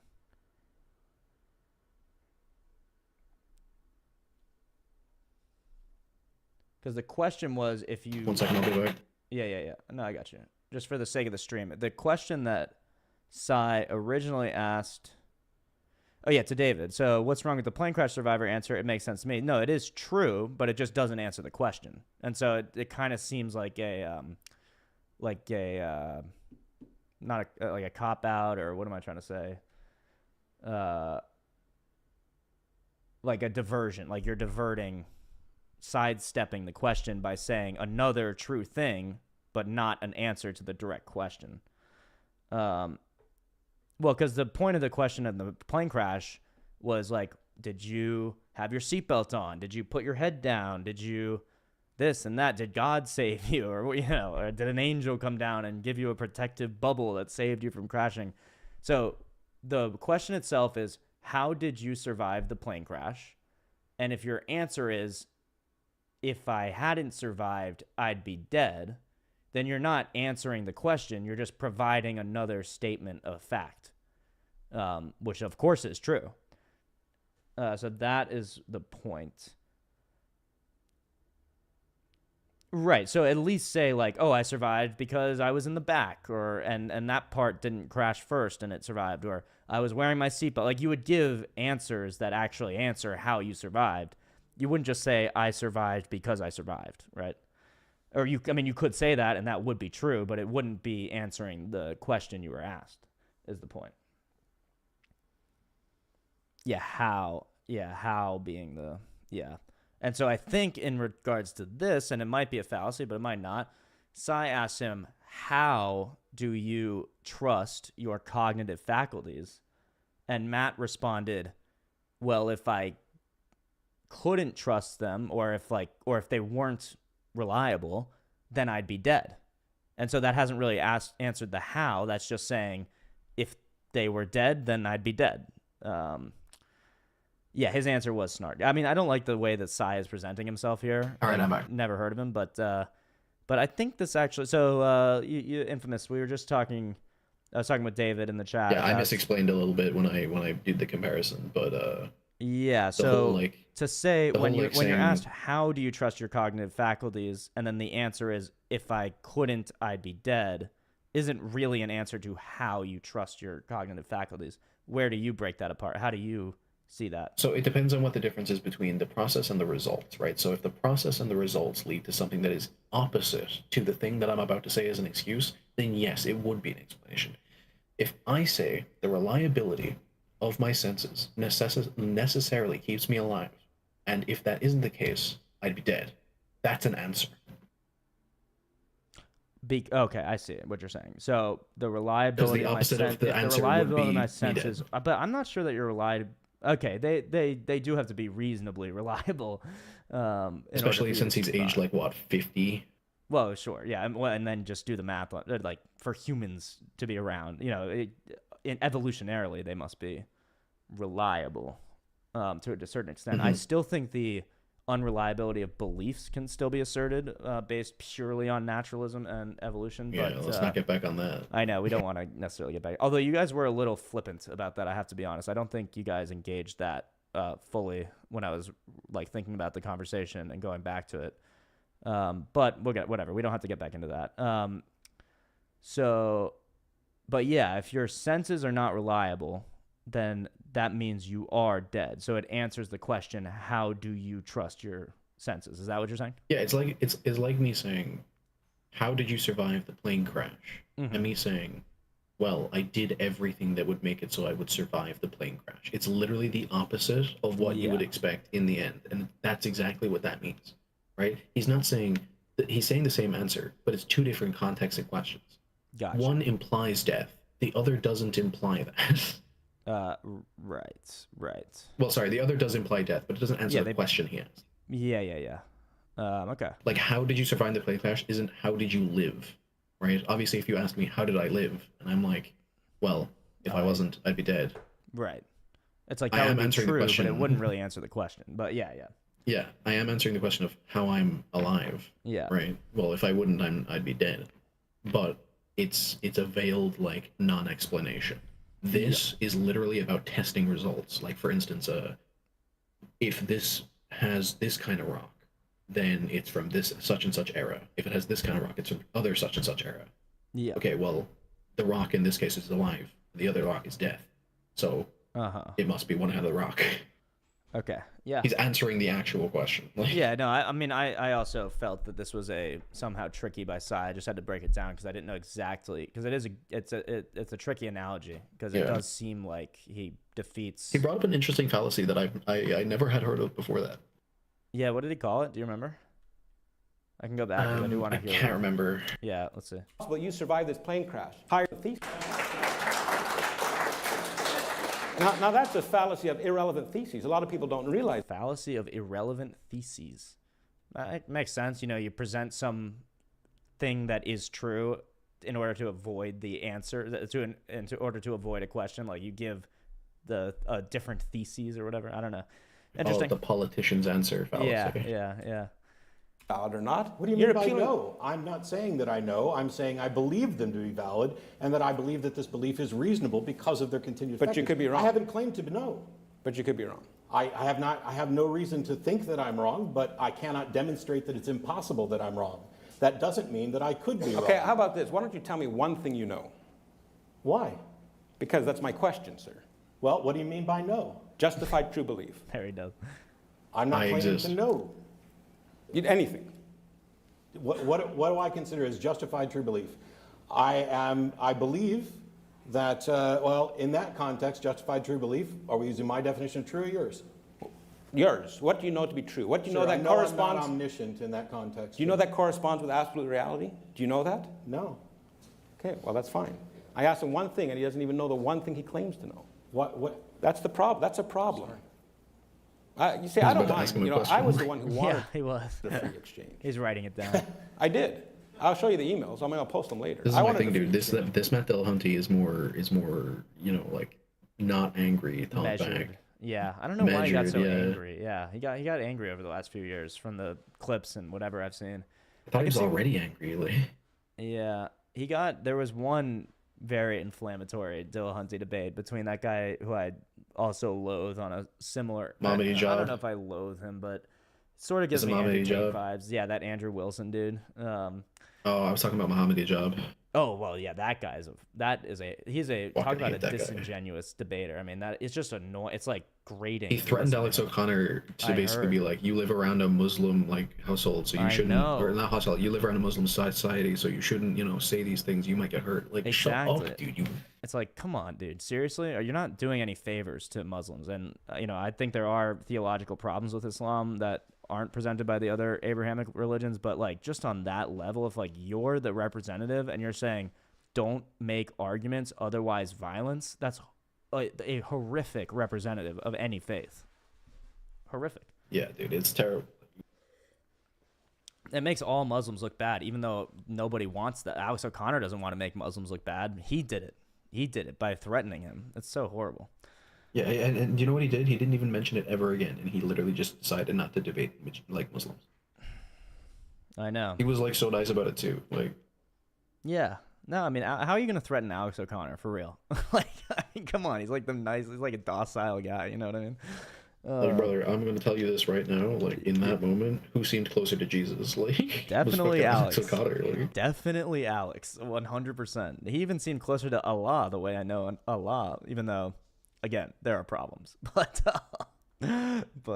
yeah, maybe one day we'll do not that there are any Muslims here, but maybe we should do a Islamic apologetics thing, because my main question is just I want to talk to a Muslim that will talk to me openly and honestly about the Aisha problem. I'm not sure if you're aware of that. Oh, you mean the whole 9-year-old thing? The whole marrying a 6-year-old, consummating the marriage when she's 9. This is in the Hadith, which is essentially the same as like our Gospels, and it's like, so this is the religion? Like, why? That's your guy? I mean, it's essentially the same as saying, like, I mean, so the real justification would be kind of tearing down Islam at that, or not Islam, tearing down divine command Christianity at that point. No, because you could basically say the same thing about Christianity and slavery. It's like, okay, was slavery okay? No, but no, it's a really important distinction because Jesus. It's a quoque fallacy. That's the only way to do it. But he's not. Jesus was God. Muhammad was not God. There's that for sure. Although Muhammad is supposed to be this like privileged prophet, so he's just a prophet. It would be like what it would be like he's a special type of the prophet, commandments. though. Who got the commandments? Who got the commandments? About Abraham or no? Who got the Moses. commandments? I mean Moses. Like Moses. Yeah. It'd be like Moses. He's Moses tier. Yeah, they would say he's Moses tier, but they also put him slightly above, just because he's the final prophet. So he's the most. No, they don't put him privileged. above. They don't put him above. It's just he is the most well respected because he is the most recent. In the same way that Jesus is granted. Like, would you say if Jesus was a regular dude, which they believe? Yeah. He was just enlightened, that he would be bringing the most recent truth, which is therefore the most important truth. Yeah. Probably. That's why they view him above things like Moses. That's what I'm saying. So it's like they have Jesus as a prophet. They respect Jesus as a prophet. But then what Jesus says is way more loving and kind, and he doesn't marry any 6-year-olds. And so it's like, well, then why add this other guy? I don't understand that. And they even have a story, and I'm not sure if it's in Hadith or Quran. If it's in the Quran, it's even more like insane. If it's Hadith, then maybe it's acceptable. But of Jesus creating life out of a clay bird. And it's like, well, that just puts him above Muhammad, like sort of, not ontologically, but just like in this like hierarchy of like divinity or prophetness or something. If one of them creates life and then one of them doesn't, why are you going to the one that doesn't and then marries a 6-year-old and stuff? It just doesn't make sense. Well, I mean, I think that they would literally just say that he didn't do that. It was God that let him do that, the same way that Moses didn't part the Red Sea. It was God that But did then that. why does God let, and I know you're not a Muslim, so but we don't have to get into this, but then why would God give more power to a prophet that is supposed to be less final or less, pure? Well, I don't think it would be giving power, right? It's not Dragon Ball Z, right? I think it's more of he did that thing for him at that time. Yeah, sure. Which just happens to be more incredible than anything he gave or did for Muhammad. Right, but what Moses did is more incredible than anything Jesus did. I'm not sure I would actually say that to be. Unless you literally account him like forgiving everyone's sins, which is like really a physical thing. That is definitely the most incredible thing. But even beyond that, right. The raising from the dead, the healing the sick, like Moses does this stuff. He parted like the whole sea. The parting of the sea is an incredible act.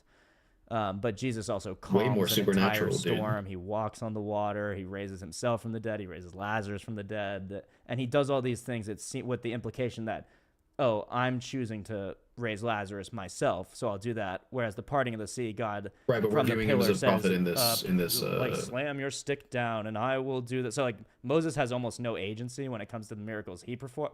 Right, but we're viewing him as a prophet for the power stuff, because we're viewing it in a Muslim kind of. Right. No, I get what you're saying, and I know you're not a Muslim, so it's no point in even debating. But I appreciate you indulging me a little bit on that. It's all about the back and forth, man. Yeah. Well, again, I know nothing about Muslims, or I know nothing about Islam. My shit is in Christianity, so. I would have liked to see Alex O'Connor talk to a Muslim though, because I don't. He talked to a few before. Muhammad Hijab. Oh, he has debated. He also talked to an atheist, an ex-Muslim, like an atheist. Okay. Yeah, interesting.